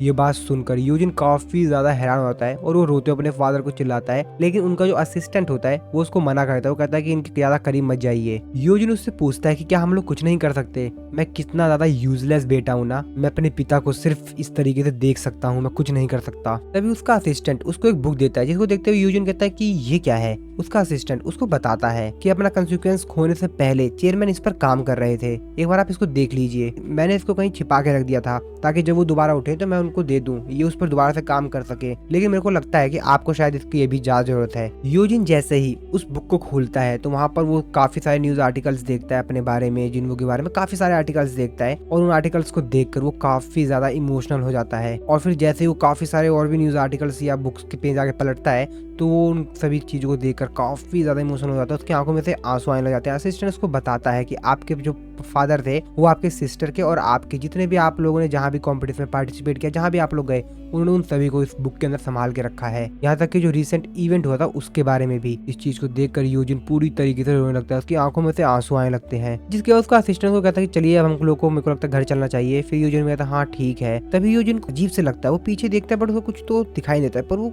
समझ तो जाता है कुछ तो मैंने देखा था, मेरे को लगा कुछ था वहाँ पर। असिस्टेंट उससे पूछता है क्या वो सर, जिस पे यूजिन कहता है कि नहीं चलिए, और फिर वो वहाँ से चला जाता है। इसके बाद हम लोग देखते हैं कि एक्चुअल में वहाँ पर सच में कोई चीज थी, तो असल में यहाँ पर जिनवू था जो कि अपनी मैजिकल पावर का इस्तेमाल करके यहाँ पर आ गया था। वो यूजिन की तरफ देखते हुए कहता है कि तुम्हें रोने की जरूरत नहीं है, मैं वापस आ गया हूँ। और फिर वो सीधा यूजिन के फादर के रूम में जाता है और वाटर ऑफ लाइफ जो होता है वो उसके फादर को पिला देता है। और जब जिनवू वहाँ से बाहर जा रहा होता है तभी यूजिन की जो सिस्टर होती है वो वहाँ पर आ जाती है, और जब वो अंदर अपने फादर के रूम में जा रही होती है कि तभी उसको कुछ समझ आता है। वो कहती है कि ये कौन है। वो जिनवू को वहाँ से जाते हुए देखती है लेकिन वो समझ नहीं पाती। वो कहती है कि ये तो, लेकिन वो इस चीज पे ध्यान नहीं देती है और सीधा अपने फादर के रूम में जाती है। और जैसे वो देखती है ये चीज देख के काफी ज्यादा हैरान हो जाती है कि जो फादर है वो बेड पे बैठे हुए, यानी कि उसके फादर ठीक हो गए हैं। और अपने फादर को इस तरीके से बेड पे बैठा हुआ देखकर वो काफी ज्यादा इमोशनल हो जाते हैं कि डैड आप फाइनल स्लीपिंग स्टेट से जाग गए। बाकी जो डॉक्टर होते हैं वो भी काफी ज्यादा हैरान होते हैं, कहते हैं कि ये तो असंभव है, आप फाइनल स्टेट से जाग गए। अगर मीडिया को ये बात पता चल गई तो वो तो काफी ज्यादा क्रेजी हो जाएगी, ये तो बहुत बड़ा न्यूज है। इस तरह हम लोग जिनवू को देखते हैं जो कि उस हॉस्पिटल से बाहर आ गया होता है। जिनवू पार्किंग में जाते हुए कहता है कि हालांकि ये थोड़ा सा जल्दी है, लेकिन हैप्पी बर्थडे योजिन। हॉस्पिटल से बाहर आ गया होता है। रास्ते में जाते हुए वो अपने मन में सोच रहा होता है कि चलो ठीक है, यहाँ पर सब कुछ ठीक हो गया, अब मेरे को जापान वापस चला जाना चाहिए और वहाँ पे जितनी सारी चीजें हैं उन सबको ठीक कर देना चाहिए। लेकिन जैसे ही जिन्हों शैडो स्किल का इस्तेमाल करने की कोशिश करता है, उसका सिस्टम उसको नोटिफाई करके बताता है कि अरे रुक जा भाई रुक जा, बड़ी जल्दी भूल जाता है, अभी तुमको 2 घंटे बाद मिलेगा ये मौका। तो जैसा कि हम लोग को मालूम ही है कि जिन्हों जब शैडो एक्सचेंज स्किल का एक बार इस्तेमाल कर लेता है तो दोबारा उसको सेम ही शैडो स्किल का इस्तेमाल करने के लिए 3 घंटे तक वेट करना होगा और जिन्हों को अभी 2 घंटे बाद मौका मिलेगा। अब जिन्हों अपने मन में सोच रहा होता अच्छा यार ये भी है क्या, लेकिन मैं 2 घंटे तक करूंगा क्या, ओह नो अब मैं 2 घंटे तक करूँ क्या, ओह तो अब मेरे पास एक्चुअली में काफी ज्यादा फ्री टाइम है, लेकिन मेरे को पता भी नहीं मेरे को क्या करना है, मैं किसी को कॉल भी नहीं कर सकता हूँ, मैं अब करूँ क्या। तभी उसको मिस चाइन की एक बात याद आती है। जिन्हों कहता है चलो ठीक है देखता हूँ, मेरे को बस एक कोई ऐसा डंजन मिल जाए जो कि बिना ऑनर के हो। उसके बाद अगले सीन में नेशनल लेवल एस रैंक के हंटर मिस्टर क्रिस्फोर को देखते हैं जो कि अपने घर पे आराम से सो रहे होते हैं अपने रूम में। लेकिन तभी उनकी आंख खुलती है एकदम से, उनको एहसास होता है कि कोई तो मेरे आसपास है और फिर तुरंत वो अपने कपड़े पहनकर देखने के लिए जाते हैं कि आखिरकार कौन है। वो अपने चारों तरफ देखते हैं लेकिन हर तरफ साइलेंट होता है। अब वो काफी ज्यादा कंफ्यूज होते हैं कि यार चारों तरफ तो अब वो काफी ज्यादा कंफ्यूज होते हैं कि चारों तरफ तो साइलेंट है, लेकिन मेरे को तो ऐसा एहसास हुआ था कि कुछ तो है यहाँ आसपास, लेकिन कुछ दिखाई क्यों नहीं दे रहा है। और जैसे ही वो अपने वाइन की गिलास को उठाने वाले होते हैं, वो उनके हाथ से छूटकर नीचे गिर जाती है और वो टूट जाती है। और उनकी वाइन की गिलास नीचे गिर के टूट गई थी। वो इससे ज्यादा हैरान इस बात को लेकर होते हैं कि जब वो गिलास टूटी थी तो उनको बिल्कुल भी उस चीज की आवाज नहीं आई। वो इस चीज को देखकर काफी ज्यादा हैरान होते हैं कि गिलास गिरकर टूट गई लेकिन कोई भी नॉइस नहीं हुई, आखिरकार यहाँ पर चल क्या रहा है। तभी वो अपने घर में सामने देखते हैं और कहते हैं कि कौन है वहाँ पर। और तभी वो चेयरमैन की बात को याद करते हैं जिन्होंने कहा था कि अगर तुमको किसी भी चीज की जरूरत हो, कोई भी जरूरत हो, तो तुम इस नंबर पे कॉल कर देना, तुमसे चेयरमैन गो डायरेक्टली बात कर लेंगे। वो भी अपने मन में सोच रहा होता है कि आखिरकार ये सब चल क्या रहा है, यहाँ पर हो क्या रहा है। लेकिन तभी वो देखता है कि असल में वहाँ पर एक इंसान अपेयर होता है। तभी मिस्टर क्रिस्फर ये एहसास करता है कि उनके पीछे भी 2 लोग खड़े हैं। तो दोस्तों अगर आप लोगों को नहीं पता है कि ये लोग कौन है तो मैं आप लोगों को बता देता हूँ कि एक्चुअल में ये लोग मोनार्च हैं। तो अभी आपने जिस मोनार्च को देखा था उसका नाम था टैरनेक। क्रिस्फर उन लोगों से पूछता है कि आखिरकार तुम लोग हो कौन, जिसपे टारनेक उससे कहता है कि तुम कुछ भी नहीं बचा पाओगे अगर तुम इसी तरीके से इंसानों की मदद करते रहे तो। Fragment of the brilliant light. ये बात सुन के क्रिस्फर अपने मन में सोचते हुए कहता है एक मॉन्स्टर बोल रहा है। क्रिस्फर उससे बोलता है कि आखिरकार तुम बोल क्या रहे हो, मुझे कुछ भी समझ नहीं आ रहा है। जिस पर वो मोनार्च उससे कहता है कि ना ना ना ना ना ना, मैं तुमसे बात नहीं कर रहा हूँ, तुम्हारे अंदर जो इंसान है जो तुमसे कनेक्टेड है मैं उससे बात कर रहा हूँ। जिस पे क्रिस्फर उससे कहता है कि मुझे परेशान मत करो। तो चलो ठीक है। इसके बाद क्रिस्फर अपनी पावर दिखाता है और अपने आप को ट्रांसफॉर्म करने लग जाता है और कहता है कि तुम में से एक को तो मैं निपटा ही दूंगा। और ऐसा कहते ही वो अपने दूसरे फॉर्म में ट्रांसफॉर्म होने लगता है। ये चीज देखकर पीछे खड़े जो 2 मोनार्च होते हैं, जिनमें से जो एक मोनार्च होता है उसका नाम होता है राकान और जो दूसरी मोनार्च होती है उसका नाम होता है क्यूरेशा। राकान उसकी तरफ देखते हुए कहता है कि स्पिरिचुअल बॉडी मैनिफेस्टेशन, जिसपे क्यूरेशा भी कहती है ओह ये इंसान के द्वारा।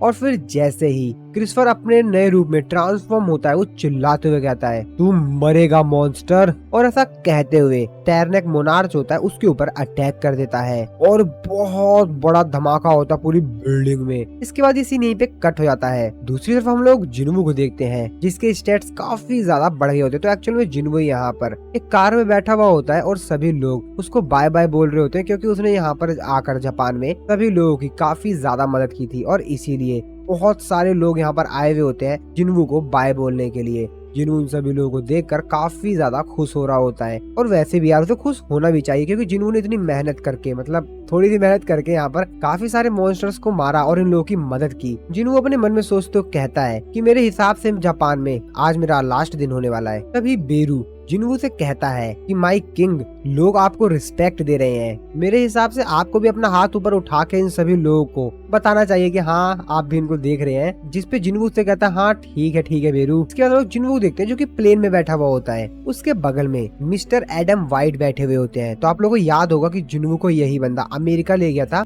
मिसिस सेलनर से मिलाने के लिए ना, तो वो ये बंदा है। तो वो जिन्वू से बोलता है कि मैं तो काफी ज्यादा हैरान हूँ, ये कितना अच्छा कोइंसिडेंट है ना कि हम प्लेन में एक ऐसे इंसान के बगल में बैठे हैं जिसको कि हम पहले से ही जानते हैं। जिन्वू से कहता है कि तुम इसको कोइंसिडेंट नहीं कह सकते हो मेरे हिसाब से तो। जिस पे वो भी मुस्कुराते हुए कहता है कि हाँ ठीक है, अब आप ऐसा भी मत बोलिए, जिसपे जिनवू उससे बोलता है, हेलो मिस्टर एडम वाइट, आपसे मिलकर अच्छा लगा। जिनवू की ये बात सुन के मिस्टर एडम कहते हैं कि हम लोग सिर्फ एक ही बार मिले थे, लेकिन मैं तुमको अभी भी याद हूँ। मेरे को काफी अच्छा लगा आपसे भी मिलकर मिस्टर जिनवू। लेकिन जिनवू तो अपने मन में कुछ और ही सोच रहा होता है। जिनवू कह रहा होता है, अरे यार ये तो मेरे को बेरू ने बता दिया था इसका नाम। आप इस बार इसका नाम गलत मत बोलना, क्योंकि पिछली बार आपने कुछ ऐसा ही किया था। तो इसका नाम इस बार आप अच्छे से बोलना, मिस्टर एडम वाइट। आप मेरे किंग है और आपकी रेपुटेशन संभाल के रखना मेरी जिम्मेदारी है। जिसपे जिनवू उससे बोलता है कि वैसे क्या काम है आपको। मिस्टर एडम जिनवू को बताता है, सबसे पहले तो मैं आपसे माफी चाहूंगा, मैं बिना नोटिस के यहाँ पर आ गया। मैंने आपको बताया नहीं, कोई खबर नहीं दी और जस्ट मेरे को आपसे काम पड़ गया। लेकिन मेरे को काम ही ऐसा था, काफी ज्यादा अर्जेंट मैटर था जो कि मेरे को आपसे बात करनी थी। उसकी बात सुनकर जिनवू कहता है, तो क्या यूएस भी एस रैंक के गेट को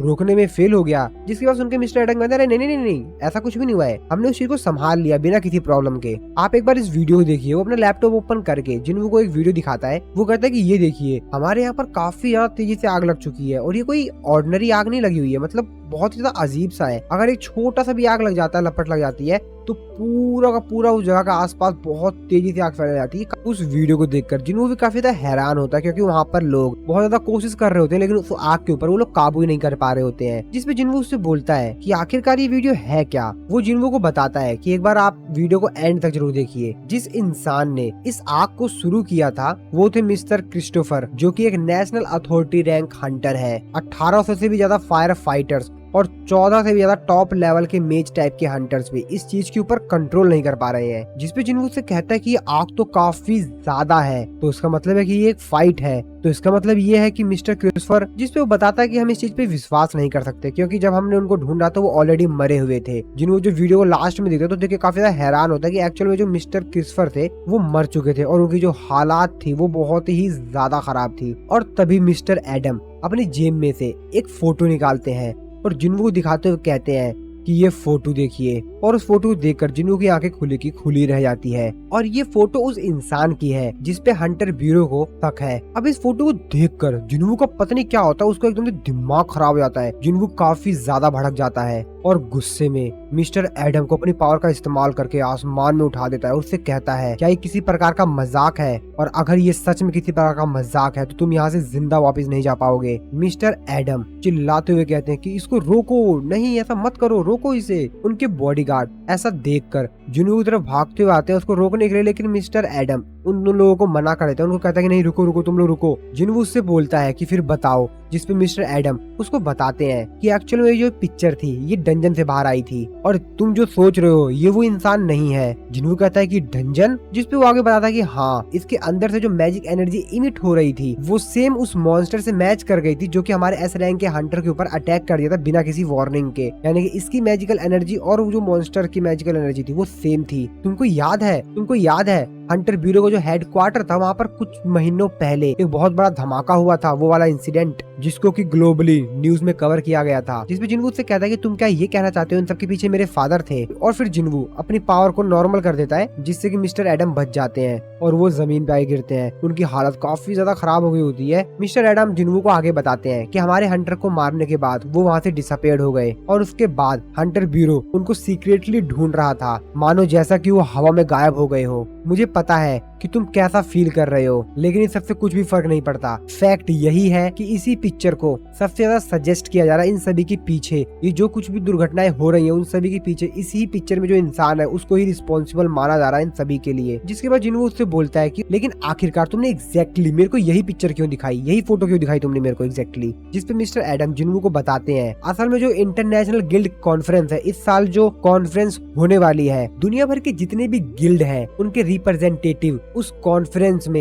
एक साथ होंगे और अमेरिका हंटर ब्यूरो उनका इरादा ये है कि वो रेड नोटिस जारी कर देंगे इस इंसान के खिलाफ। और दूसरे शब्दों में कहा जाए तो हमारी जो इन्वेस्टिगेशन है वो किसी भी प्रकार से सीक्रेट नहीं रहेगी। वो आगे बताता है कि अमेरिकन गवर्नमेंट ने बहुत कीमती चीज गवाई है, एक नेशनल अथॉरिटी रैंक हंटर को, और उस इंसिडेंट के बाद से वो लोग पूरी कोशिश कर रहे हैं कि इस सब के पीछे जिसका भी हाथ है उसको पकड़े, किसी भी हालात में पकड़े। और हम हंटर ब्यूरो आपके साथ एक अच्छा रिलेशनशिप मेंटेन करके रखना चाहते हैं हंटर सांग जिन्वू, और इसीलिए मैं यहाँ पर आया हूँ ताकि आपको मैं ये बता सकूं इससे पहले कि अनाउंसमेंट पब्लिकली कर दी जाए। तो इसीलिए मैं ये सब कुछ आपको बताने के लिए आया था। और अगर मैं आपको यहाँ पर ये बात नहीं बताता उसके बाद भी आप खुद ही शॉक हो जाते, क्योंकि आपको उस कॉन्फ्रेंस में इन्वाइट किया जाता और वहाँ पर खुद ही आप अपने फादर की फोटो इस तरीके से देखकर काफी ज्यादा शॉक हो जाते। तो मैंने सोचा आपको क्यों ना उससे पहले ही बता दिया जाए। जिन्हों अपने मन में सोचते हुए कहता है कि मेरे फादर, जो कि आज से लगभग 10 साल पहले ही मिसिंग हुए थे, एक मॉन्स्टर की तरह वापस आए हैं। तभी मिस्टर एडम का जो बॉडीगार्ड होता है वो उससे पूछता है कि सर आप ठीक तो है ना? जिसपे वो कहता है हाँ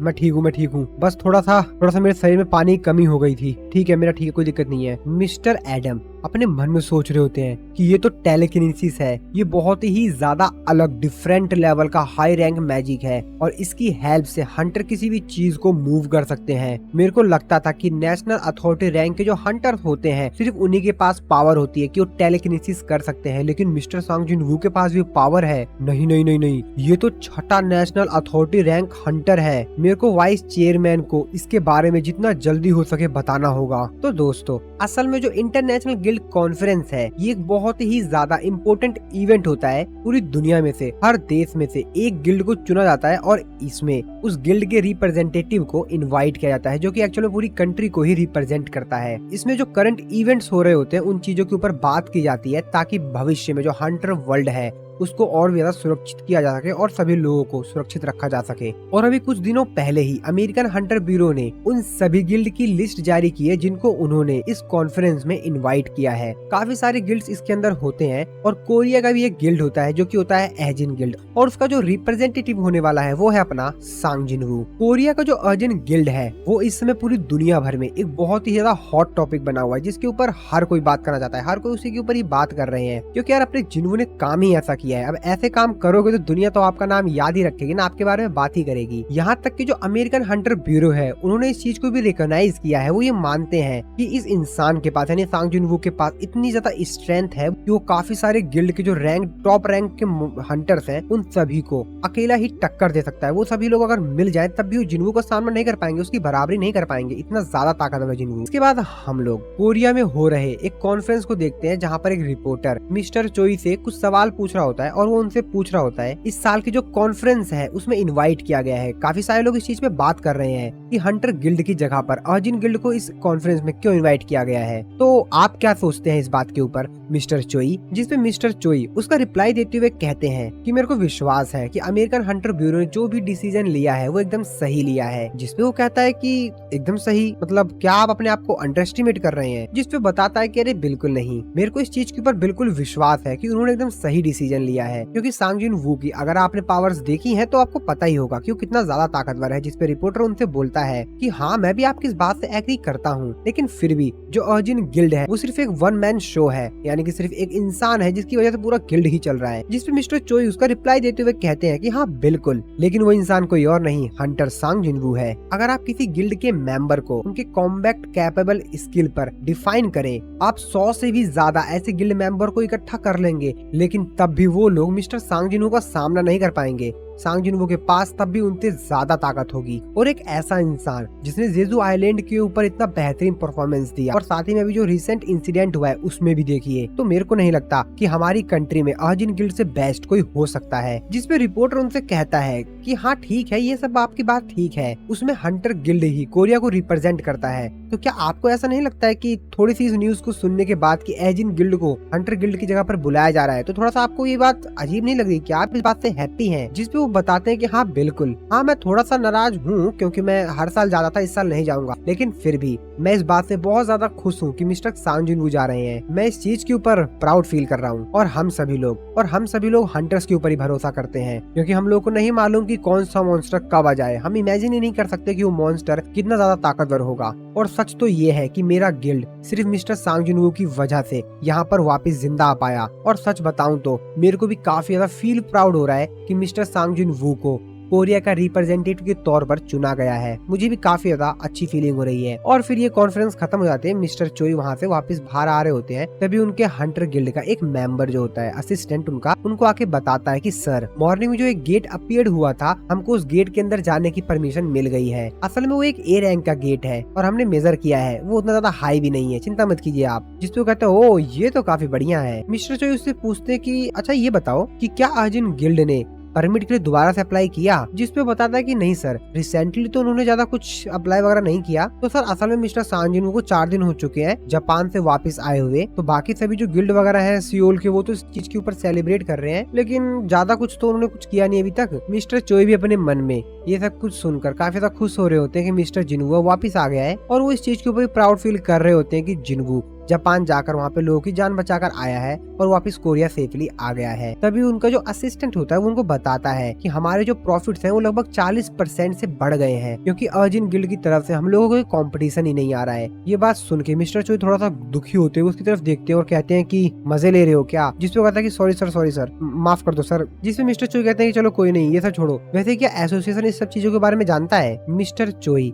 अपने मन में सोच रहे होते हैं कि रैंक रीअसाइनमेंट टेस्ट से पहले वो काफी सारे गेट को एक ही दिन में क्लियर कर दिया करता था, और जब से वो एक एस रैंक का हंटर बना है तब से तो वो अदर गिल्ड की जो टेरिटरीज हैं वहाँ पर भी गेट्स को क्लियर कर रहा है। और अभी जो रिसेंटली ही जापान के अंदर एस रैंक का डंजन ब्रेक हुआ था, वहाँ पर जितने भी मॉन्स्टर्स थे उन सभी को उसने अपने अकेले दम पर हराया है। तो शायद इसीलिए वो थोड़ा सा आराम कर रहा होगा, पर इसीलिए शायद वो थोड़ा सा शांत है। चलो कोई नहीं। इसके बाद हम लोग मिस्टर गो को देखते हैं, जिनके पास मिस्टर च्यूल आते हैं और वो मिस्टर गो को बताते हैं कि सर चाइना से एक रिक्वेस्ट आई है, उन लोगों को मिस्टर सांग जिन वू का डेटा चाहिए। जिसमें मिस्टर को उससे कहते हैं पर्सनल इन्फॉर्मेशन, जिसमें वो कहता है कि नहीं सर पर्सनल इन्फॉर्मेशन नहीं चाहिए। मिस्टर को कहते हैं कि फिर क्या चाहिए? मिस्टर च्यूल उनको बताते हैं कि असल में उनकी रिक्वेस्ट में ये आया है कि वो लोग मिस्टर सांग से रिलेटेड जितने भी रिकॉर्ड्स हैं उनके रेड के ऑफिशियल रिपोर्ट्स, उन सभी की उन्होंने रिक्वेस्ट की है, वो सभी मांग रहे थे वो सब। जिसपे मिस्टर गो से कहते हैं अच्छा ऐसी बात है, लेकिन वो लोग एक टॉप रैंक हंटर की पर्सनल इन्फॉर्मेशन ना मांग कर, और तभी पूछते हैं कि लेकिन आखिरकार उन लोगों को मिस्टर सांग जिन वू में इतना इंटरेस्ट क्यों आ गया? उन लोगों को वैसे ये मालूम ही होगा ना कि मिस्टर सांग जिन वू किसी भी प्रकार का नेगोशिएशन नहीं करते किसी कंट्री से। जिसपे मिस्टर च्यूल मिस्टर गो को बताते हैं कि सर ये जो रिक्वेस्ट आई है ये चाइनीज गवर्नमेंट की तरफ से नहीं आई है, एक्चुअली में ये एक इंडिविजुअल ने भेजा है चाइना से। जिसपे कहते हैं क्या इनकी इंडिविजुअल ने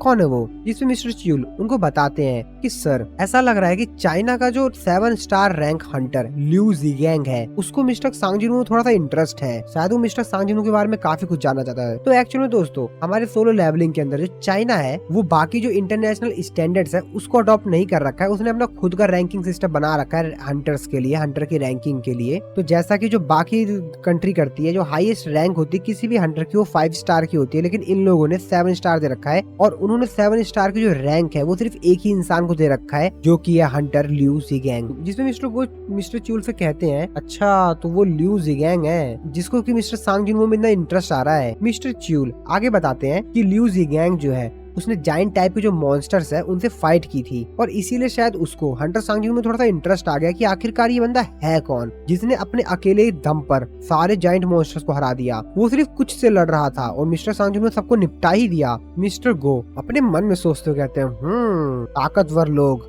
ताकतवर के बारे में सोच रहे हैं, ये तो काफी इंटरेस्टिंग है। और फिर मिस्टर गो मिस्टर च्यूल से कहते हैं कि इस रिक्वेस्ट को रिजेक्ट कर दो और या उसको सिर्फ एक रो डेटा भेज दो। इस तरफ हम लोग सेवेंजर्स गिल्ड को देखते हैं, जहाँ पर थॉमस एंड्रे की जो असिस्टेंट होती है वो उसको आके बताती है हंटर सांग जिन वू शायद कल तक यूएस में आ जाएंगे। थॉमस एंड्रे कहता है ओ कोई बात नहीं, और तभी यहाँ पर कोई आता है जो कि थॉमस एंड्रे से कहता है कि सर आपने मेरे को कॉल किया था। तो असल में ये कोई और नहीं, ये एस रैंक का हंटर वांग डोंग सू होता है। वांग डोंग सू को देखते हुए थॉमस एंड्रे कहता है ओ परफेक्ट टाइम, मेरे को तुमसे कुछ बात करनी थी, बहुत ज्यादा इंपॉर्टेंट बात। जिसपे वांग डोंग सू कहता है हाँ बोलिए। थॉमस एंड्रे उससे कहता है कि ठीक है मैं डायरेक्टली पॉइंट पर आता हूँ, सांग जिन वू से भिड़ने की कोशिश मत करना, उससे कोई भी लफड़ा नहीं चाहिए मेरे को। अब ये बात सुनकर वांग डोंग सू तो अंदर ही अंदर भाई काफी ज्यादा गुस्सा होता है, मतलब उसका तो दिमाग खराब होता है कि ये क्यों बोल रहा है मेरे से ये। थॉमस एंड्रे उससे कहता है कि मैं जानता हूँ तुम्हारे भाई और हंटर सांग जिन वू के बीच क्या हुआ था, मेरे को पता है कि तुमको उसके ऊपर शक है, और मुझे ये भी मालूम है कि तुम आखिरकार उसके साथ क्या करना चाहते हो। जिसपे वांग डोंग सू से कहता है कि लेकिन तभी थॉमस एंड्रे उसके ऊपर चिल्लाते हुए कहता है कि शांत, मैंने तुम्हें बोलने की परमिशन कब दे दी? अब इतनी तेज चिल्लाते हुए देखकर वांग डोंग सू भी थोड़े समय के लिए डर सा जाता है, उसको भी थोड़ी सी मतलब अजीब सी फीलिंग होने जाती है, बेसिकली वो डर जाता है उससे काफी ज्यादा। थॉमस एंड्रे की जो असिस्टेंट दूर खड़ी है सब कुछ देख रही होती है, वो भी अपने मन में सोचते हुए कहती है कि शांत हो जाओ, अपना मुंह बंद रखो। ऐसे बहुत ही कम लोग हैं जिनको कि थॉमस एंड्रे ने टॉप रैंक के हंटर होने के बाद भी उनको वार्न किया है, वो भी इतनी बुरी तरीके से। लेकिन फिर भी जो ये इंसान है वांग डोंग सू ये हंटर सांग जुनवू के खिलाफ बहुत ही ज्यादा गुस्से में है। थॉमस एंड्रे वांग डोंग सू के कंधे पे हाथ रखते हुए कहता है, हंटर सांग जुन से भिड़ने की कोशिश मत करना, उसको हाथ भी मत लगाना, अपने विला में जाओ और वहाँ पर आराम से एंजॉय करो अपने ब्रेक को। मुझे पता है कि तुम मेरी इस बात को अच्छे से समझोगे और मानोगे भी मिस्टर वांग डोंग सू भी काफी ज्यादा गुस्से में होता है, लेकिन फिर भी वो कहता है कि ठीक है, समझ गया। थॉमस एंड्रे कहता है कि ठीक है, अब तुम जा सकते हो। हालांकि वांग डोंग सू यहाँ से चला जाता है, लेकिन वो काफी ज्यादा गुस्से में होता है। उसके चलने के ढंग से ये तो अनुमान लगाया जा सकता है कि वो काफी ज्यादा गुस्से में है और वो हरकत जरूर करेगा शायद, और वो काफी ज्यादा गुस्से में वहाँ से चला जाता है। जिसके बाद थॉमस एंड्रे की जो असिस्टेंट होती है थॉमस एंड्रे से बोलती है कि क्या इसका ध्यान रखना है। जी थॉमस एंड्रे कहता है कि नहीं नहीं, ज्यादा ध्यान नहीं, मतलब ठीक है लॉयरा, मिस्टर वांग डोंग सू को काफी ज्यादा स्ट्रिक्ट सर्विलेंस में रखो जब तक कि हंटर सांग जुनवू यूएस से चला नहीं जाता। और वांग डोंग सू काफी ज्यादा गुस्से में यहाँ से जा रहा होता है। उसकी तो आंख में, मतलब उसकी आंख को देखकर समझा जा सकता है कि उसके आंख में बहुत ज्यादा गुस्सा है, वो बहुत ज्यादा गुस्सा है और वो बदला तो लेगा मिस्टर सांग जिनवू से। थॉमस एंड्रे की जो असिस्टेंट होती है वो उससे बोलती है कि क्या ये आपकी बात को एक्सेप्ट करेगा, जिसपे थॉमस एंड्रे बोलता है कि वैसे थोड़ा बहुत फ्रस्ट्रेशन झेला जा सकता है, मौत से तो बेहतर ही है ना। और फिर इसी सीन के साथ हमारा ये वाला जो एपिसोड है वो खत्म हो जाता है। तो मिलता हूँ मैं आपको अपनी नेक्स्ट वीडियो में।